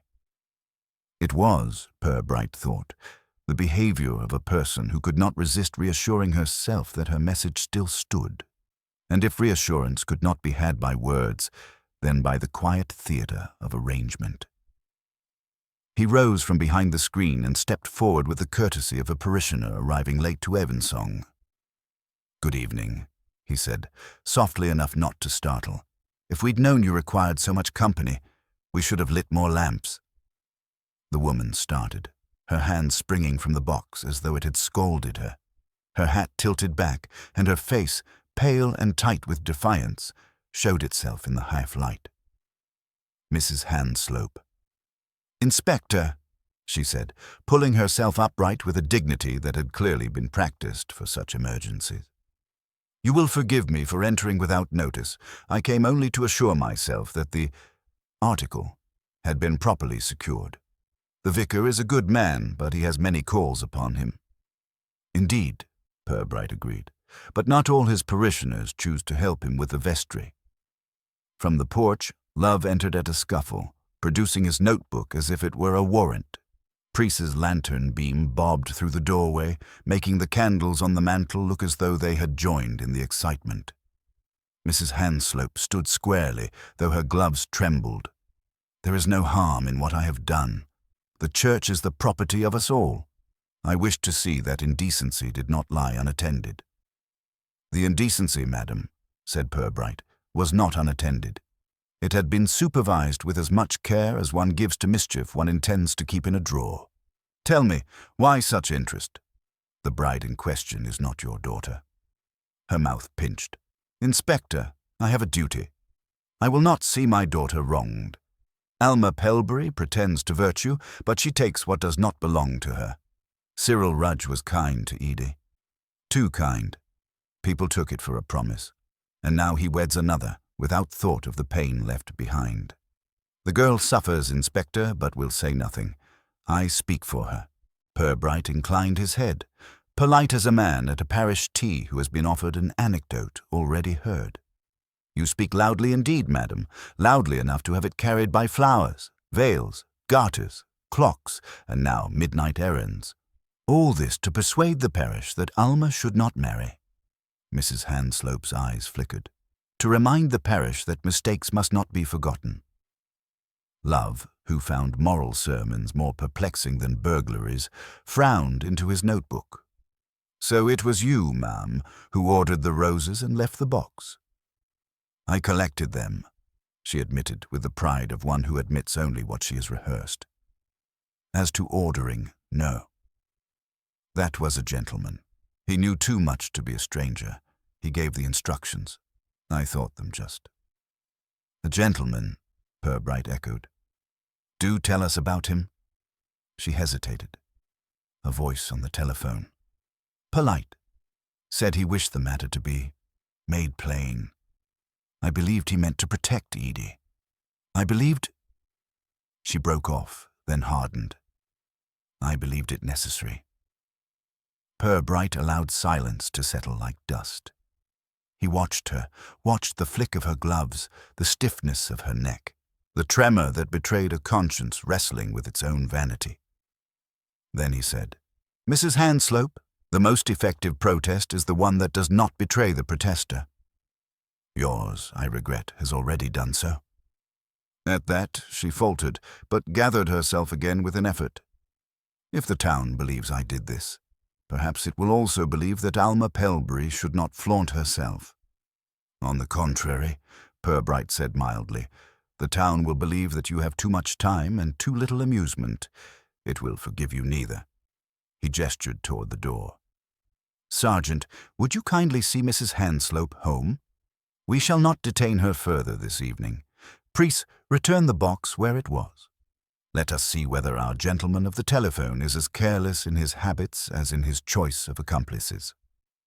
They filed out, Mrs. Hanslope walking with the injured poise of a woman who believes she has been misunderstood by history. Later, in the station, Love looked up from his notes with puzzled intensity. "So she admits part, sir, but not all. She fetched the flowers, but she says the order came from a man." "Do you think she's telling the truth?" Purbright leaned back, considering the ceiling as if it might sketch him a diagram. "Truth, love, is often a garment patched with convenience. She may well have heard a gentleman's voice on the telephone. But whether that gentleman exists outside her imagination or outside the parish remains to be seen." He paused, then added, "Still, her presence tonight tells us one thing plainly. The author of the box is not finished. He, or she, requires the gesture to remain alive. People who want to be overheard cannot endure silence. They return to stir their work, like cooks who fear the pudding has gone flat." Lofenhofer frowned again. "And if the gentleman's real?" "Then he has found in Mrs. Hanslope the ideal echo," Purbright said. "Respectable, aggrieved, and tireless. A woman who can be trusted to carry indignation on her shoulders, while he remains, for the moment, invisible." The sergeant wrote this down as though it were an address. "Then who gains, sir? Not Edie, surely. She looked as though she'd rather stitch herself into a curtain than see her name in the Citizen." "Not Edie," Purbright agreed. and not, I think, her mother either, except in the satisfaction of her grievance. No, love. Whoever wishes this drama to go on is not so simple as a jilted girl or an ambitious tradesman. We must ask ourselves, whose standing improves or whose conscience lightens when Alma Pelbury's name is troubled? He did not answer his own question. Instead, he returned to his desk, where the petals from the night before had begun to curl inward, as though secrets, once shared, wished to retreat. And so the inquiry, which had begun with a box of theatrical symbolism under the yews, now took on a sharper edge. Purbright knew that the hand which moved Mrs. Hanslope was still out there, content to watch her flounder while he, or she, remained in the dusk. He closed his notebook with the patience of a man settling down to wait. "The play continues, love," he said softly. "But the stage is becoming crowded, and sooner or later our author will step into the light, not for confession, but for applause." The following morning began with a sort of brightness that Flaxborough distrusted. Sunshine, when it came so suddenly after rain, seemed to the townspeople less a gift than a warning that some mischief had been tidied away during the night. The pavements, drying in uneven patches, made the high street look as though it were blushing at something it had said. At the police station, Sergeant Love was already hunched over a spread of papers, his hair attempting rebellion under the pressure of concentration. He looked up as Purbright entered, his expression suggesting he had discovered something almost, but not quite, useful. "Sir, I've been thinking about this gentleman on the telephone Mrs. Hanslope mentioned," Love began, clutching his notebook. "If there was a man behind it all, wouldn't he have needed someone like her to give the thing respectability? He knows Edie wouldn't go so far herself, so he pulls in her mother. That way the town sees a grievance it already understands." Purbright hung his hat carefully on its peg, as though not wishing to disturb the argument. "You reason neatly, love. The only trouble with neat reasoning is that life so seldom obliges it with neat behavior. Still, your suggestion is valuable. If our gentleman exists, we must ask who in Flaxborough might gain by lending Mrs. Hanslope's indignation a louder voice." Love, encouraged, pressed on. "Mr. Rudge, perhaps. If he wanted to be rid of Miss Pelbury's doubts, he might—" "Marry her less?" Purbright interposed with a smile. "No, love. Rudge is blustering but not theatrical. His means of persuasion lie in timetables and invoices. He would no more bury a bouquet than a council memo. He wants this marriage concluded, not dramatized."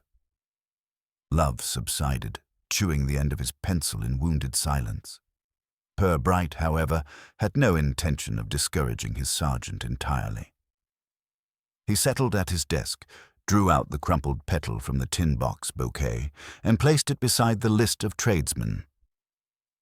"You see, love, our difficulty is that nearly everyone in Flaxborough has some small grievance, but not all of them have the imagination or the vanity to stage it in a churchyard.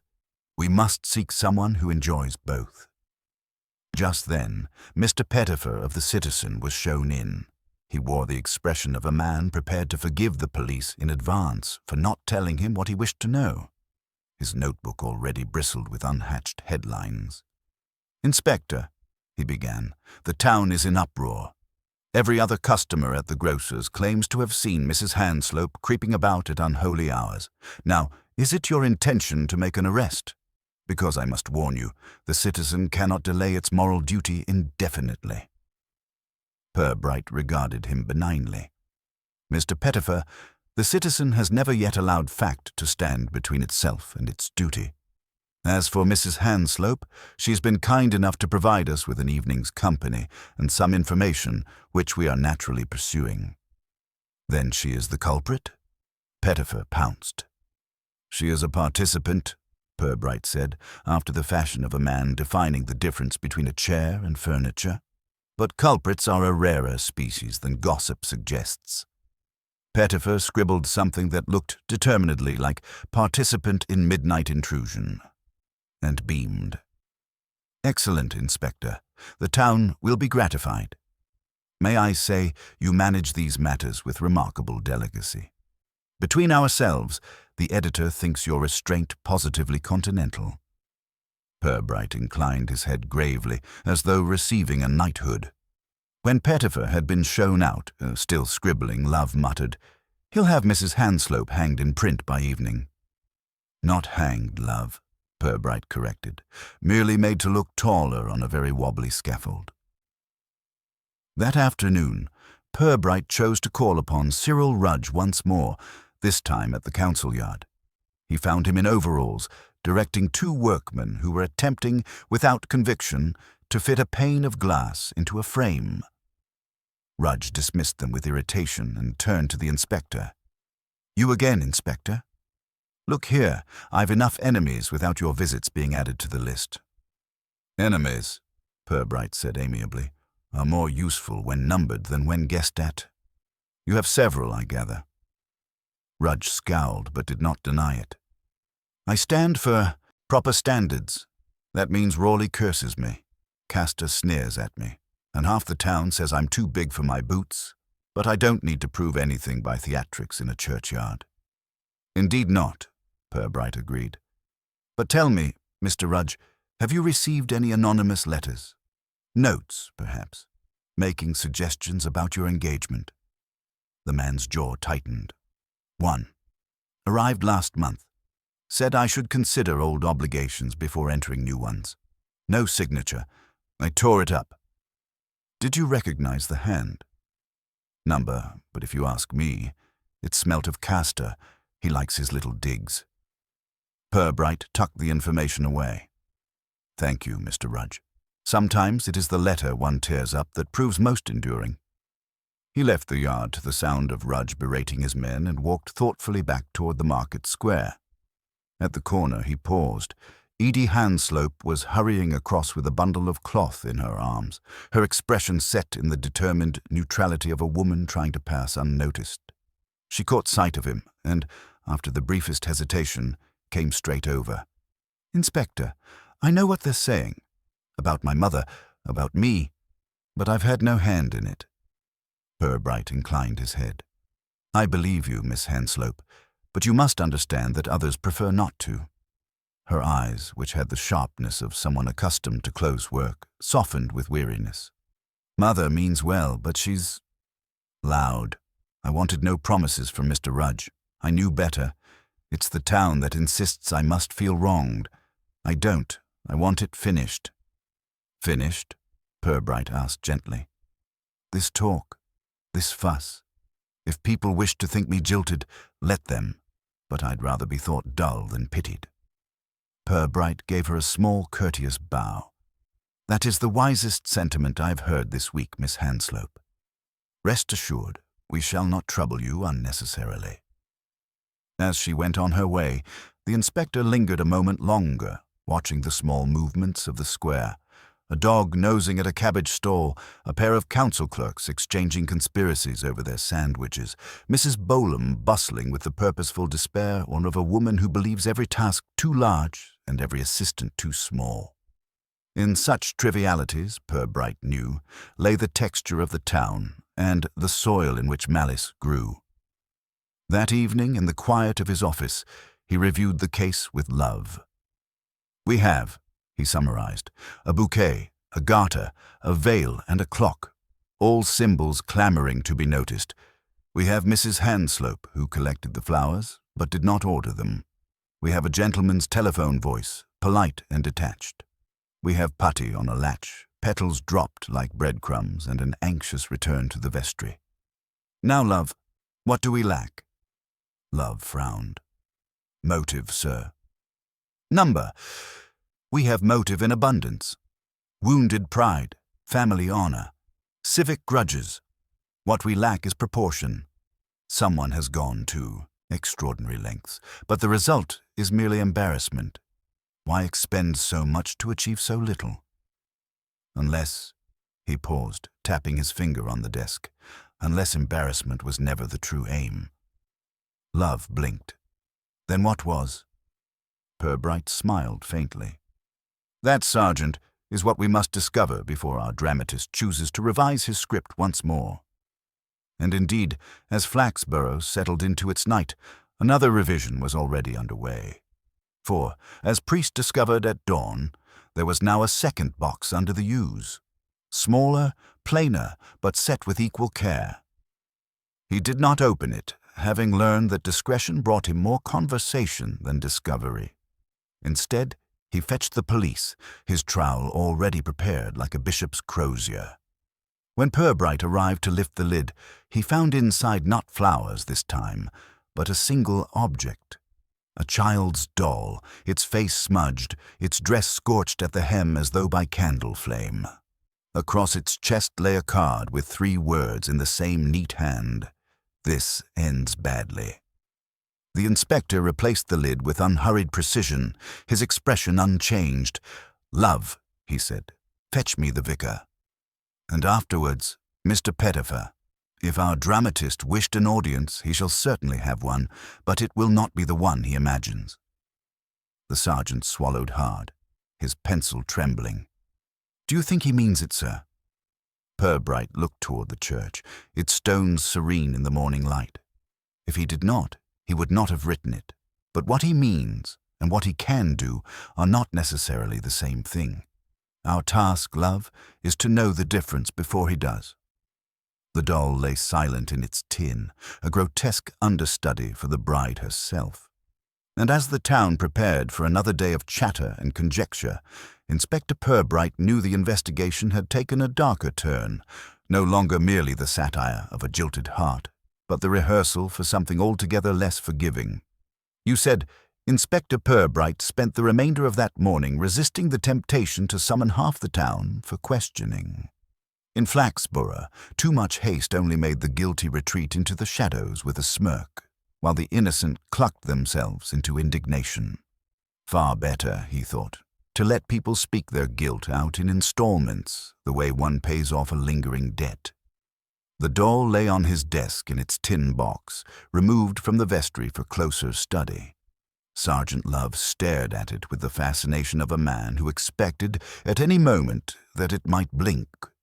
Its scorched hem gave off the faint sour tang of cheap paraffin, a smell that carried with it every lecture Mr. Castor of Paint and Paper had ever delivered about candles that promised thrift but left curtains in mourning. "It's a warning, sir," Love declared, notebook open and hopeful. "Like them letters in crime stories, the next victim will be... sort of thing." "Warnings," said Purbright mildly, "are only as serious as the people they are intended for. Our author meant this to frighten Miss Pelbury, or her fiancé, or perhaps both. But I rather think he wanted most of all to frighten the town. And as usual, the town has obliged." He gestured toward the window. From the station one could see groups already forming by the market stalls, heads tilted like sunflowers, passing on the scandalous bloom of the hour. By tea-time, no doubt, the doll would have become a miniature effigy of Alma herself, discovered in sinister circumstances too elaborate to be denied. Purbright replaced the lid with care and set the tin aside. "Come, love. We must be economical with alarm. Fetch Priest. We'll have the vicar meet us too. And tell Mr. Pettifer that if he wishes to make his fortune from adjectives, he may do so in my company for an hour." The gathering at the vestry was a curious congregation. Reverend Chivers, nervous as though presiding over a funeral without a corpse. Priest, gripping his trowel like a badge. Mr. Pettifer, notebook twitching for drama, and Love, who had arrived with an air of readiness but without any clear sense of what he was ready for. Purbright placed the tin on the table and removed the lid with all the solemnity of a ceremony. The doll, its smudged face and scorched hem fully revealed, drew a collective intake of breath. "Ladies and gentlemen," Purbright said evenly, "this was placed under the eastern yews sometime between last night and dawn. You may consider it a continuation of the earlier performance." Pettifer nearly dropped his pencil in his eagerness. "A threat, a direct threat to the bride." "Possibly," Purbright conceded, "though you must resist the temptation to provide Miss Pelbury with her obituary, before the banns are read. Whoever left this doll intends not simply menace, but spectacle. He, perhaps she, craves your indignation almost as much as your fear. That being so, I should be grateful if you would exercise both in moderation." The vicar dabbed at his forehead with a handkerchief that had already been defeated once that morning. "But, Inspector, if this goes further, what if the wedding itself is targeted? We cannot have the service turned into a stage for such unholy theatrics." "Indeed not," Purbright agreed, "which is why we shall permit our dramatist to imagine that his play is proceeding as written while we alter the script." Preece, who disliked metaphor, muttered, "If it's digging he wants, let him be made to pay the church rate." Pettifer scribbled furiously. "Police confirmed terrifying new stage in mystery." Purbright fixed him with a gaze as mild as milk, and yet curiously final. "Mr. Pettifer, if you publish so much as the color of this doll's frock, I shall invite the Citizen to cover next year's flower show exclusively from the dustbins. Be content with implying terror without describing it. The imagination of your readers is, I assure you, far more lurid than reality." The reporter flushed, but scribbled something more cautious, doubtless to be inflated later in print. That afternoon, Purbright and Love resumed their quiet circuit of the town. Their first call was at Castor's Paint and Paper. Mr. Castor greeted them with a grin that wobbled between charm and suspicion. "Gentlemen, hear about those grey candles again, are you? They're flying off the shelves now. Ever since folks heard of trouble at the church, they're stocking up as if tallow kept out wickedness." Purbright gestured to Love, who produced the doll from its box and laid it on the counter. Castor recoiled slightly, then bent closer, frowning. "That burn," he said. "Not a clean flame. That's cheap paraffin candle work, if ever I saw it. Leaves a greasy soot on the fabric. Whoever lit this wasn't using mine, at least not my better stock." "And the grey wax?" Purbright asked softly. Castor hesitated. "We've sold it, yes. But so have half the town. Mrs. Hanslope buys regularly.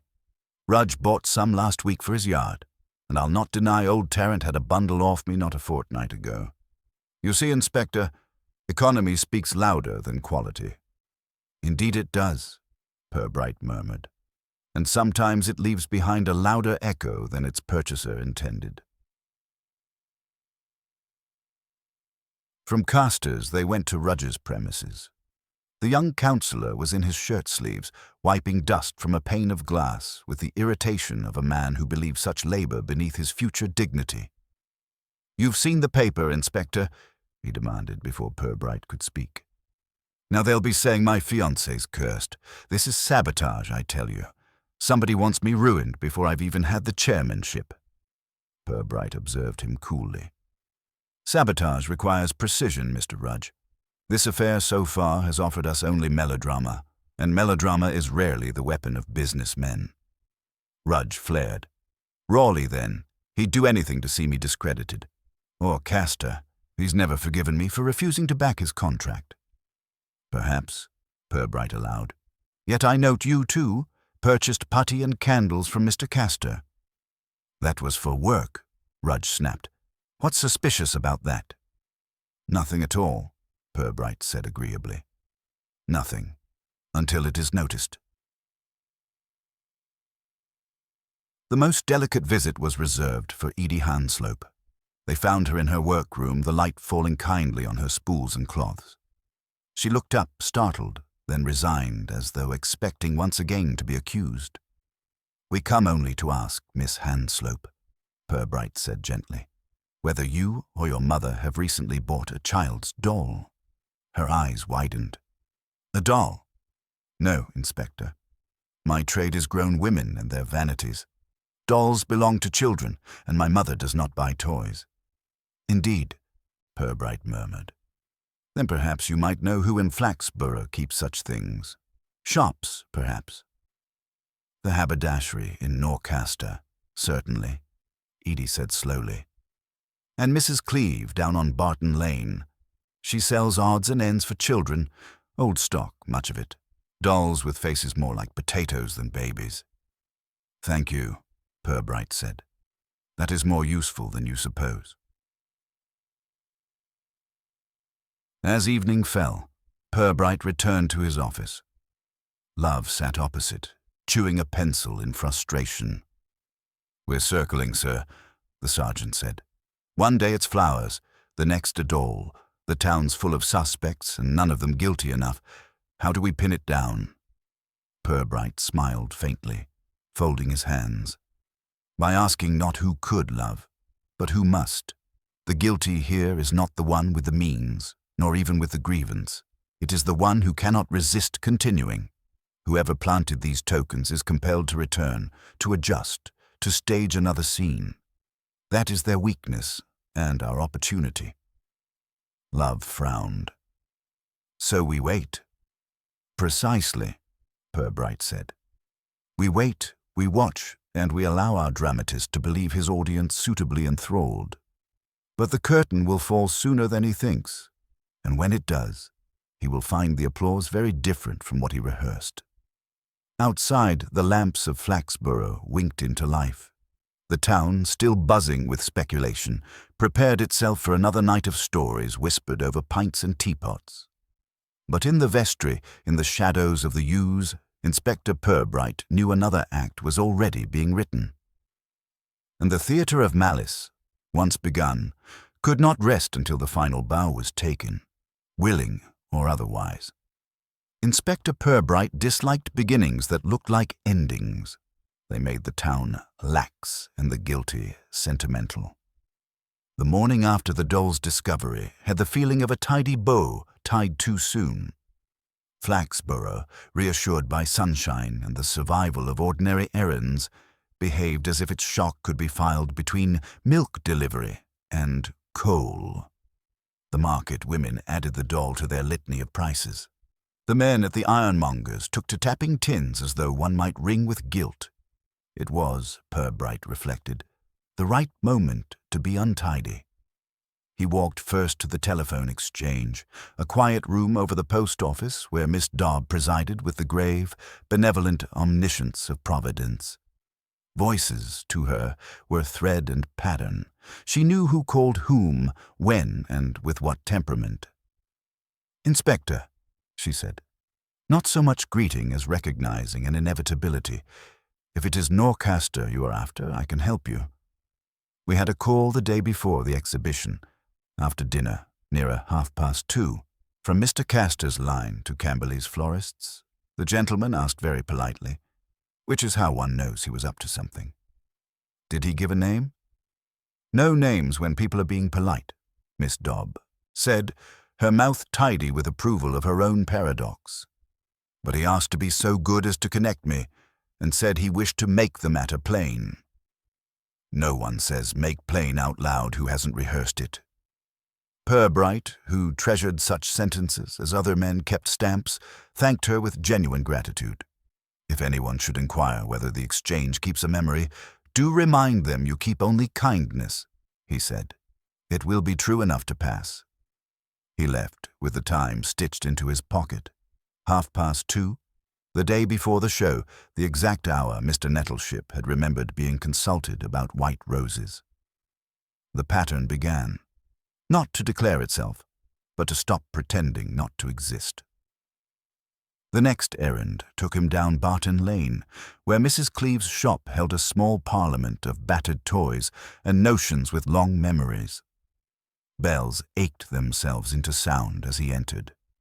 Mrs. Cleeve herself, thin as old ribbon, neat as a line of tacking, emerged from behind a counter on which dolls lay with the patience of saints.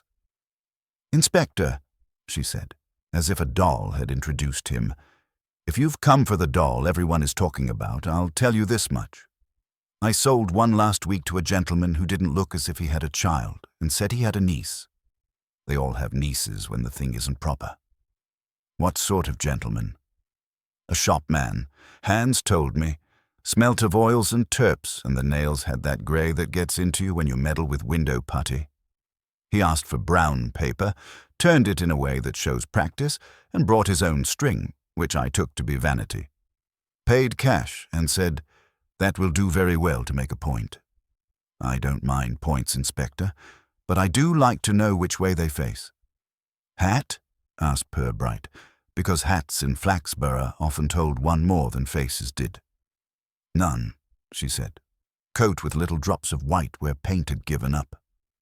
He admired the dolls with the courtesy of a man thanking uncomplaining witnesses, and bought, for decency, a packet of hairpins he did not require.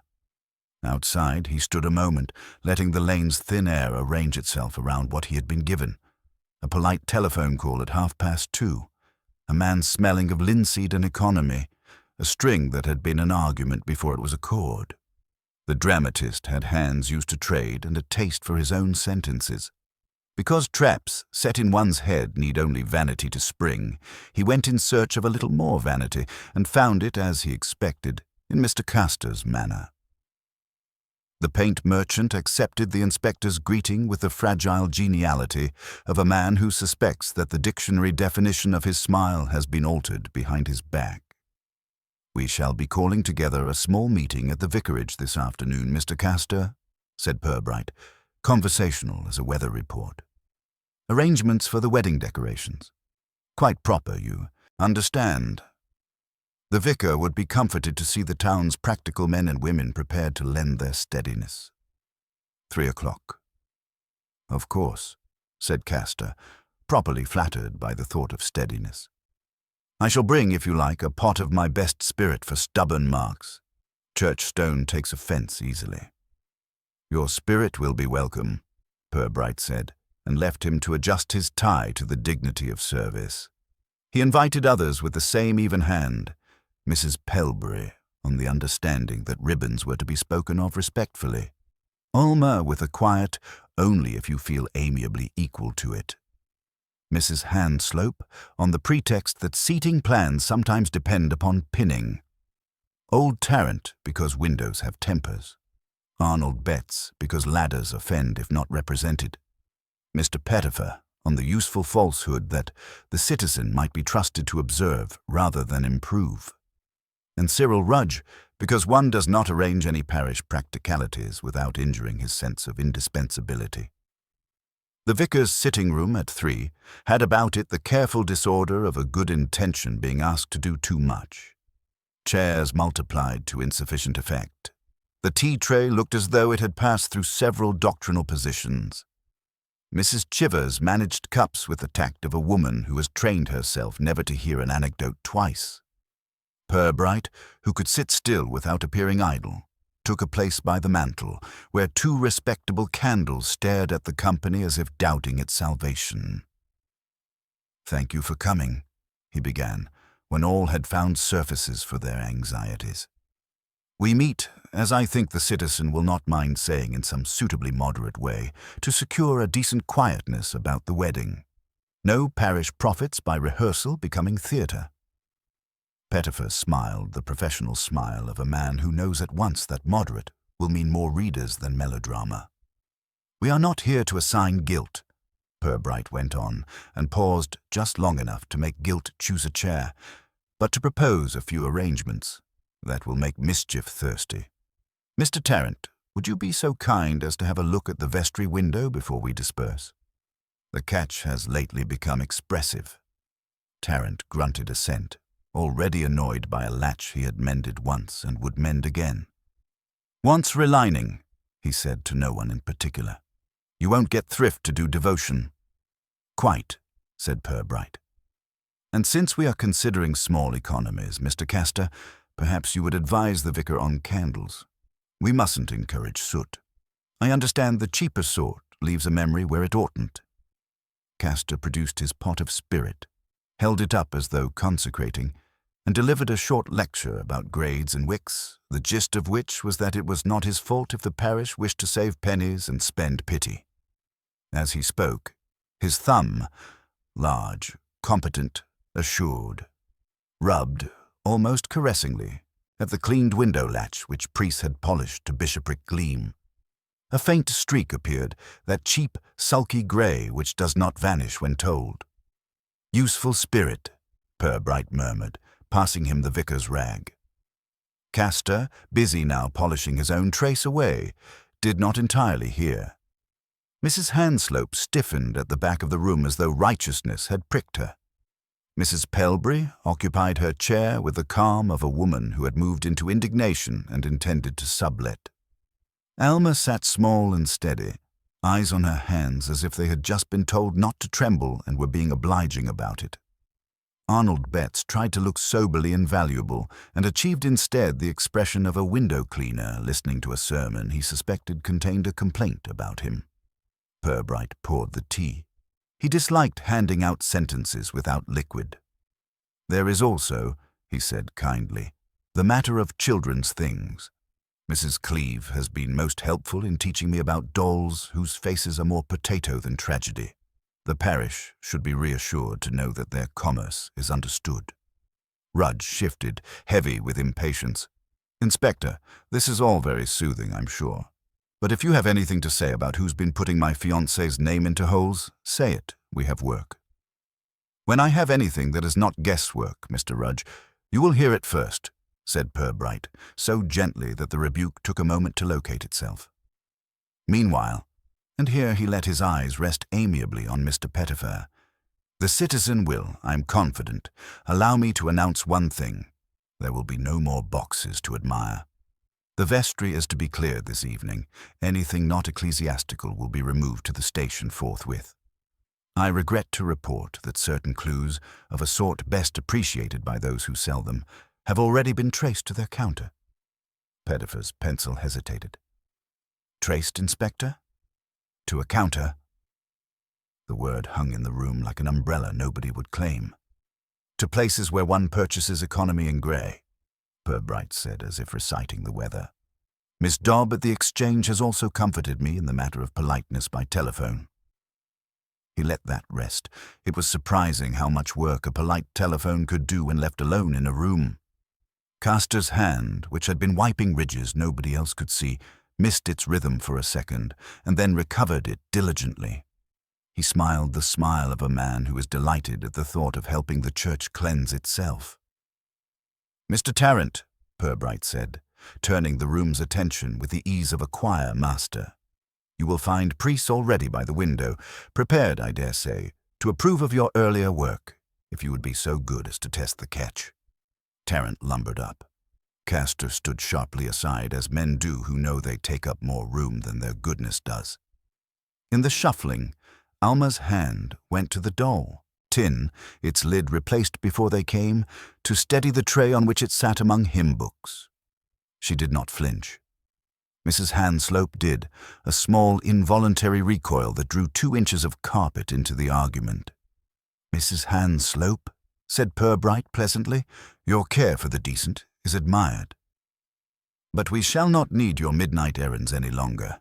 If you would grant your daughter the favor of silence, I think she will thank you more than she has words for." The woman flushed in patches and bit the inside of her lip that she might not bite the inside of somebody else's. The meeting, having been deprived of theatre, found itself with nothing to do and politely dispersed. Castor left first, promising the vicar a list of candles which would not affront the Almighty. Rudge followed with a clack of impatience. Pettifer, full of moderate headline, took himself away with a straightness of back that argued the column would be more upright than usual. Purbright remained for a moment, alone with the vicar and Mrs. Chivers's resigned teapot.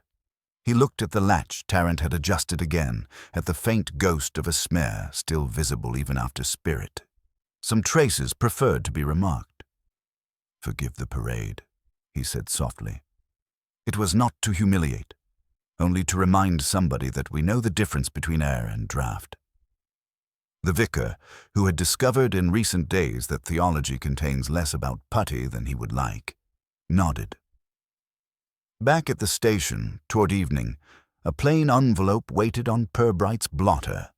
There was no address.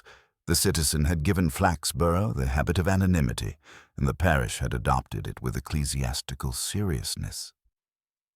Inside, a single clipping from the citizen, Pettifer's earliest piece, "Unusual floral arrangement causes concern." Across the margin, in the same neat, unflourished hand as the card in the first tin, someone had written, "Let it be made plain." Purbright held the paper by its edges, as one holds a delicate insect that must not be told it is trapped. He set it down, considered it, and then reached for the telephone with a laziness that had often deceived. Miss Dobb answered at once, as if the line had been waiting. "Miss Dobb," he said, "should anyone this evening ask you, politely, to connect him with Norcaster or with a number he will not at first give, do me the kindness of alarming nobody and noting the time as only you can." "Of course, Inspector," said Miss Dobb, who had long since made an ally of discretion. "If there is to be more civility, I shall write it down in my neat book." He thanked her, replaced the receiver, and sat a while, not thinking, because thinking was sometimes too clumsy for the kind of case that advanced more by observation than by argument. In the street below, the lamps came on with the modesty of old acquaintances. Somewhere, near the church, Priest's cough rehearsed itself. On his desk, the clipping lay, its 3 words, looking dogged rather than threatening, like a clerk determined to have his copy read aloud at the parish fete. "Very well," Purbright said to the empty room in a tone that suggested a meeting had been agreed after a little fuss. "We shall make it plain, but gently." At 9, Sergeant Love returned from a circuit of the churchyard, with nothing to report but pebbles and good intentions. He stuck his head round the door, complaining that even the foxes had become respectable. "Never mind, Love," said Purbright. "Respectability is a habit, and habits crack when they are stared at. We have stared today, just enough." He closed the drawer on the clipping and put out his lamp. If the dramatist were to write again that night, as he suspected, he would do so with a worse pen. The test had not been a snare so much as a mirror. Men who like to admire their performance cannot help glancing at themselves as they pass. And somewhere on Barton Lane, in the little shop of dolls with potato faces, a space on the shelf belonged to a play that had pretended to be a warning. The town would settle soon enough. It always did. But not before the man with the neat hand and the polite telephone discovered that Inspector Purbright's patience was not an invitation to continue, but an opportunity to stop. The next day broke with a deceptive serenity. The eastern skies softened into a polite blue, and the market stalls, washed by a recent shower, gleamed as if eager to sell honesty along with produce. Yet, for all its ordinary brightness, Flaxborough carried the air of a stage where the curtain had been raised too soon. People spoke quietly but too quickly. They leaned toward one another in shop doorways, not with interest, but with the guilty relief of actors whispering lines they already knew. At the police station, Purbright sat with his teacup cooling on the blotter. Across from him, Sergeant Love made heavy weather of a sausage roll, pausing between bites as though waiting for his superior to declare the investigation solved. The clipping that had arrived in the plain envelope the previous evening lay on the desk between them, the words "Let it be made plain" underlined in neat, uncompromising script. "It's him again, sir," Love said, brushing crumbs from his lap. "Same hand as the card in the first box. Same habit of writing just enough to put the wind up folk and nothing more." Purbright tapped the paper gently. "Yes, the same hand, and the same vanity. But consider, Love, what he has chosen. Not a new sentence, not even an original flourish. Merely repetition. Let it be made plain. What sort of person repeats himself when trying to be impressive?" Love pondered. "Someone who hasn't much else to say? Or," said Purbright, "someone who fears he has not been heard clearly enough the first time. A man compelled to underline himself is generally uncertain of his place in the book." He rose, dusted a faint ash of paper from his sleeve, and reached for his hat. "We shall make a round of visits. Begin with Alma Pelbury. If anyone has received more of these courtesies, it will be she." The Pelbury shop was unusually empty, a fact that Alma seemed to find more disturbing than the bustle of customers. She stood behind the counter, arranging a stack of notebooks with elaborate precision. Her mother sat nearby with folded arms, the posture of a woman defending herself from the world with sheer rigidity. Purbright greeted them with his customary civility and placed the envelope on the counter. "Miss Pelbury, has anything resembling this found its way to your step of late?" Alma's eyes widened as she read the clipped words. She shook her head slowly. "No, Inspector. Nothing since that magazine article weeks ago. But this, it's his hand again, isn't it?" Her mother sniffed loudly. "Anonymous cowards, that's what they are. Too sly to speak plain, so they scribble. I told Alma the wedding should be postponed. What young woman wants to walk down the aisle with whispers all around her? Respectability must be defended before happiness."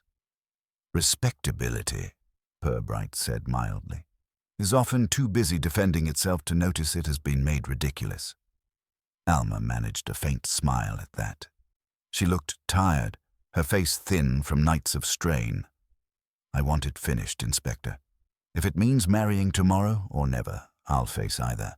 But not this waiting.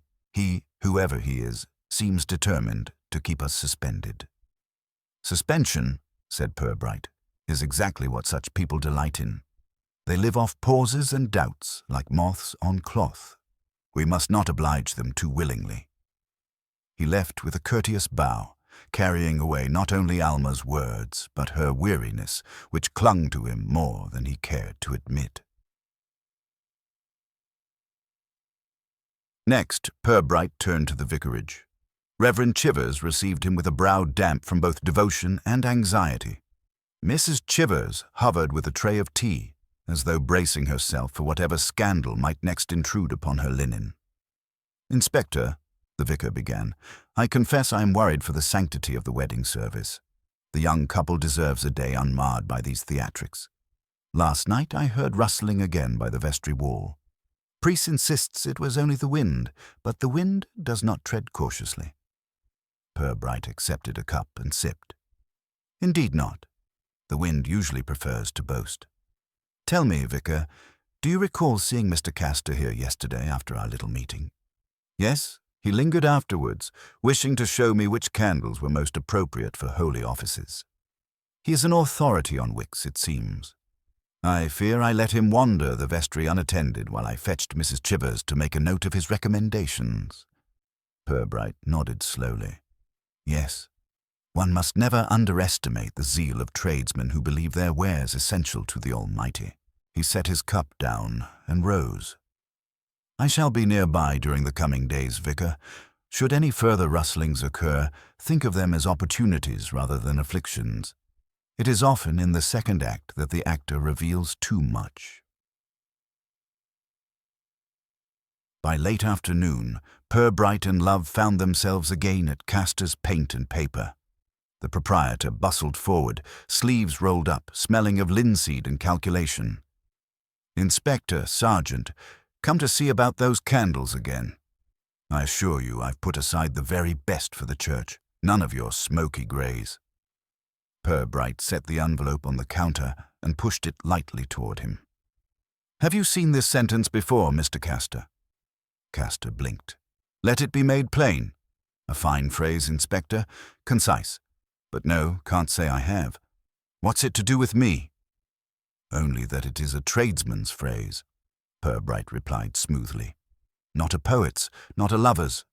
It is what one says when demonstrating, explaining, persuading.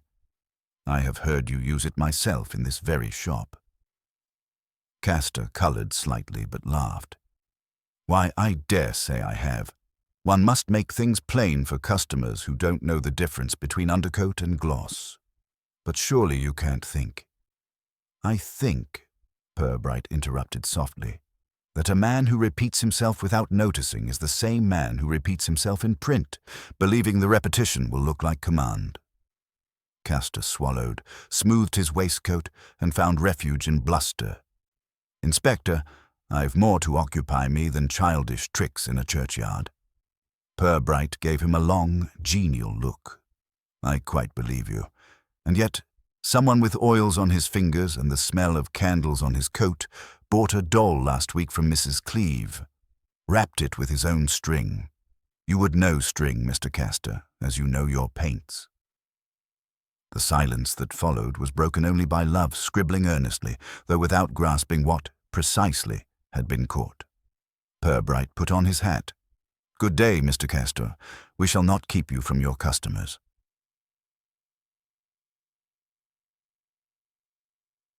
That evening, in his office, Purbright sat considering the case with the patience of a man unpicking thread. Love perched opposite, chewing another pencil into surrender.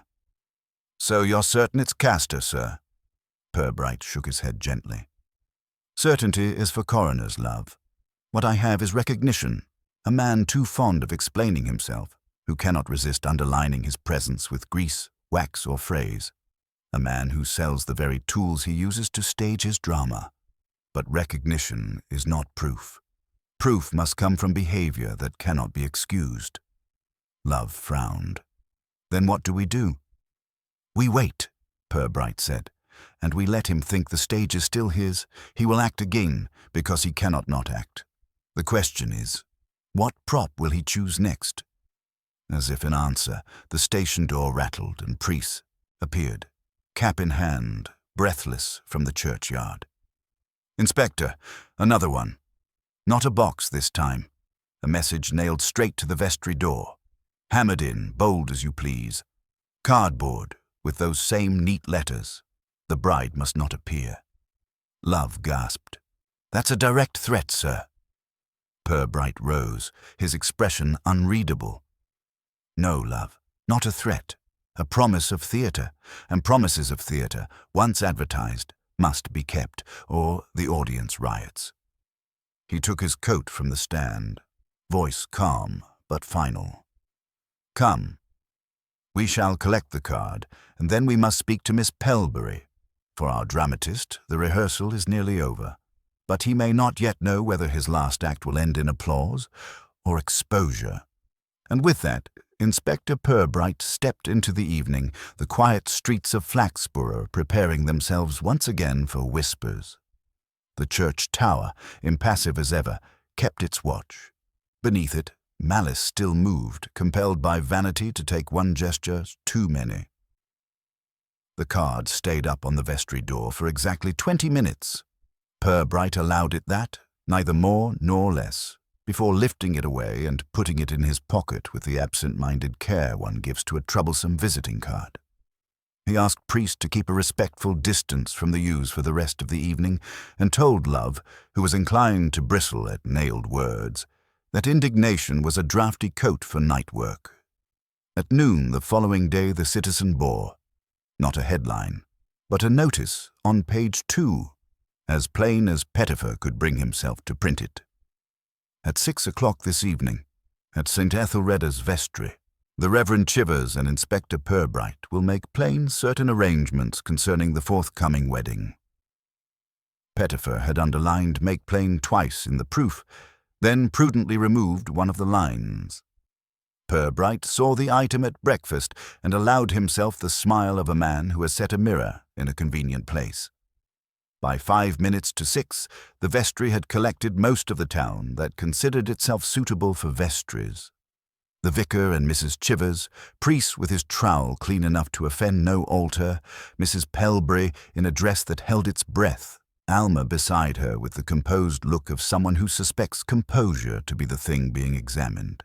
Mrs. Hanslope upright as a principal. Edie, who had come out of respect for the church rather than curiosity. Old Tarrant, who disliked meetings but felt windows were likely to be misrepresented. Arnold Betts attempting to appear formal. Mr. Castor, sleeves well rolled, armoured in cordiality, and Mr. Pettifer, whose notebook had chosen a page as if seats had been numbered. Purbright began without theatre. He set the first tin on the table and touched the lid as though greeting a dull acquaintance. "You have given this box more conversation than it can use," he said mildly. It contained a bouquet, a veil, and a clock. Later, there was a second box, with a doll. Between times, there were petals and cards. All intended, how shall we put it, to persuade the parish that a bride should not appear. He let the silence agree. Much of what we have observed has been noticed by many," he went on, "that there was grey on a latch where grey ought not to be, that the scorch on a doll's hem was the work of candles purchased for economy rather than for worship, that a bouquet was ordered politely by telephone and collected by respectability, that a box arrived by small labour on a half-crown, that a phrase was repeated, 'Let it be made plain,' by a person who does not merely use it but lives by it." Castor adjusted his cuffs as if invited to admire them, and controlled his face into interest. "Miss Dobb at the Exchange," Purbright continued, "is kindliness itself. She remembers a call, after dinner on the day before the exhibition, from Mr. Castor's line to Camberley's florists in Norcaster. A gentleman's voice, polite, specific, asked that something be made plain. Mr. Nettleship recalls being consulted at 2:30 about white roses. Camberley's confirms a telephone order, paid for in cash by a lady in gloves who, when asked to leave a name, left a manner instead. Mrs. Hanslope drew herself together as if an accusation were a draft. Her gloves, folded in her lap, trembled. "Mrs. Cleeve on Barton Lane," said Purbright, still without edge. "Sold, the day after, a child's doll to a man who smelt of oils and linseed and who rapped with his own string. He said it would make a point. She notices hands. They told her employment without needing to be asked."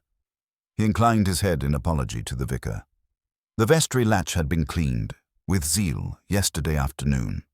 It bore, afterwards, a faint residue of grey, whose manner we have now learned. It acquired this, I think, when a tradesman, proud of his counsel about candles, could not resist demonstrating that a latch may be made to shine if one is obedient to spirit. He left behind the very thing his spirit is sold to remove." Castor's thumb, perhaps of habit, rubbed at its fellow. The nick where a knife had missed its argument years ago showed briefly and went shy again. "The first box," Purbright said, touching the lid, "was placed in the churchyard by someone who asked Mr. Arnold Betts to fetch from Norcaster what his own conscience preferred not to carry through the High Street. Mr. Betts is an honest man when paid in advance. He remembers the gloves and a feather of the sort that hopes weather is polite." He inclined to Mrs. Hanslope, no more than a nod. She collected the bouquet because she was asked to, and because the person who asked her was courteous and described his purpose as protection. She brings to indignation the thrift one brings to household tasks, and so has been useful to someone who prefers not to be seen doing his own work. Mrs. Hanslope's eyes shone with a mixture in which virtue was refusing to recognize anything of itself but its own reflection. "Inspector, if I did what some say I did, it was to prevent indecency. The girl has taken what did not belong to her. My daughter is present," Purbright said gently, "and has no wish to be dragged any further by other people's verbs." He looked past the mother to Edie, who stared at her hands the way good needlewomen inspect their straightness. "Miss Hanslope has said she wants finished what the rest of you insist upon prolonging. We shall oblige her." He rested both palms on the table and, for the first time, addressed one person without including the room. "Mr. Castor, you have these last days taken trouble. You telephoned from your shop to Norcaster. You invited Mrs. Hanslope to see decency done. Your phrase is reported to me. You supplied putty and candles in so many directions that nobody could be refused a smear. You purchased a child's doll and prepared it with a thrift you would not, I hope, apply to your own grandchildren.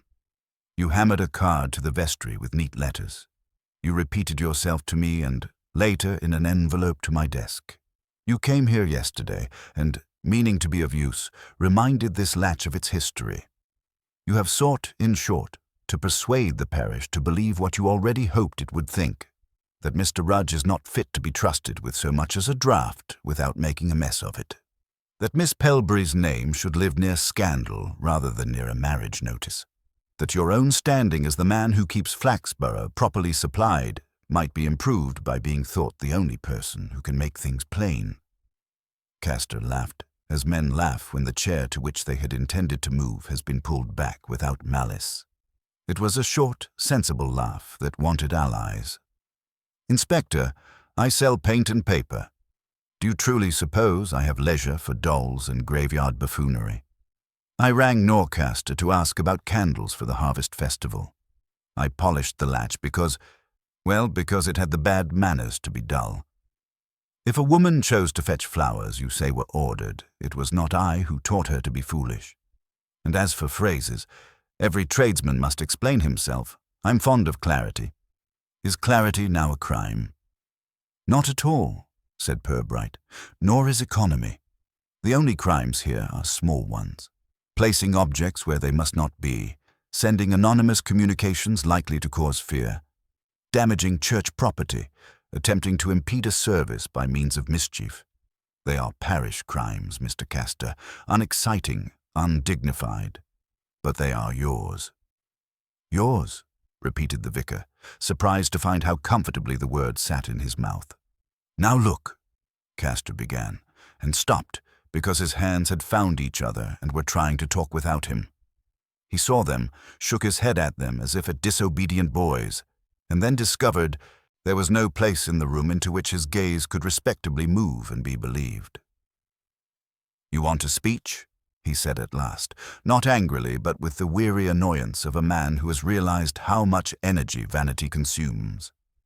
"You want it made plain, your phrase this time, Inspector, that I dislike Mr. Rudge, and that I do not think his sort ought to chair committees over men who have sold to their fathers since the Queen was a girl. He is tidy and he is loud about it. He makes standards into cudgels and then says he is defending our frames against drafts. I told him quietly that progress can be cruel. He told me cruelty is an old tin of solvent that makes the paint do what it should have done the first time. We do not get on." "And Miss Pelbury?" asked Purbright, as if asking whether the jam was to be opened. Castor looked genuinely bewildered, which saved him from pretense. "She is a neat, polite girl. She sells ribbon I cannot account for. I have no quarrel with her beyond the fact that all weddings disrupt trade. I confess I used her name because the parish likes a proper noun on the end of its morals. It makes talk stick." Mrs. Pelbury drew herself tall enough to encourage palms to meet. Alma did not move at all. "Then why?" asked Purbright, and there was for a moment in his voice the gentleness one keeps for sores. "Why the doll?" Castor's mouth worked once, twice, and became reasonable. "Because the first box was admired," he said. "Because the tin with its bouquet was treated by half the town as if it were satire on a line of greeting cards. Because Pettifer wrote it up and nobody wept where I had planned they might. Because the phrase was not quite pointed enough. Because—" He stopped, and the because wore itself out at last. "Because you could not bear that the parish might become bored before it had learned the lesson you had set," Purbright finished for him. "You wanted the wedding postponed, if not cancelled. You wished to cause enough alarm to bring the council, perhaps, to consider whether a man who cannot keep a churchyard free of theatricals should be trusted with chairs. You dislike Mr. Rudge, and you like, very much, to be needed." Castor looked at his thumbs, discovered the old nick again, and nodded once. "I did not imagine it would be taken for a threat of violence," he said, not as apology, but as accuracy. "We are not a town for violence. I expected people to make the proper fuss. They have. If you like, Inspector, I will write something for the citizens suggesting my concern has been— what? Misinterpreted." "No," said Purbright, elaborately polite. "You will write checks. One to the Church Roof Fund, which has been mentioned so often by those who do not climb to see it that it has become a parable. Another to Mrs. Cleeve, whose dolls must not be dragged into moral algebra. A third to the Mother's Circle, who have been obliged to whisper when they might, have wished to bustle. You will also attend, as a member of the public, the wedding you tried to rearrange, and you will find your hand, of its own accord, removing card that announces the hymns to the congregation, so that the vicar need not do it himself." "And the law?" asked Mrs. Pelbury, with the strictness of a woman who makes beds before breakfast. "The law will be satisfied," said Purbright. There will be a summons for causing a public nuisance and for affixing matter to church property without permission. You will plead guilty because you are too proud to do otherwise, and you will be fined an amount designed to educate without exciting the citizen." Castor found a childish breath that had not visited him for years and let it out slowly. "Very well," he said. "Very well. You have made it plain." He smiled at the word and did not enjoy it. There was some noise then. Not outrage, not applause. The town clears its throat when it has been relieved of a burden it had pretended to like carrying. Mrs. Hanslope stood very straight and very still, which was her manner of being mortified. Edie's eyes thanked nobody and were better for it. Alma let out, invisibly, the breath she had been lending from day to day and looked at the vicar's hymn board as if it had chosen a sensible tune at last. Mr. Pettifer wrote, "Public nuisance charge. Tradesman admits errors of judgment," and wondered whether the sub-editor would let him keep the plural. When they were gone, Purbright remained a moment in the vestry with the vicar and priest, who would have liked to say he had always suspected Putty would come to a bad end. The inspector put the two tins together on the table and rested a hand on each as if blessing them for having finished their function. "People think," he said, to no one in particular, "that mischief is loud. It is not. It is neat and repetitive and cannot bear to be ignored.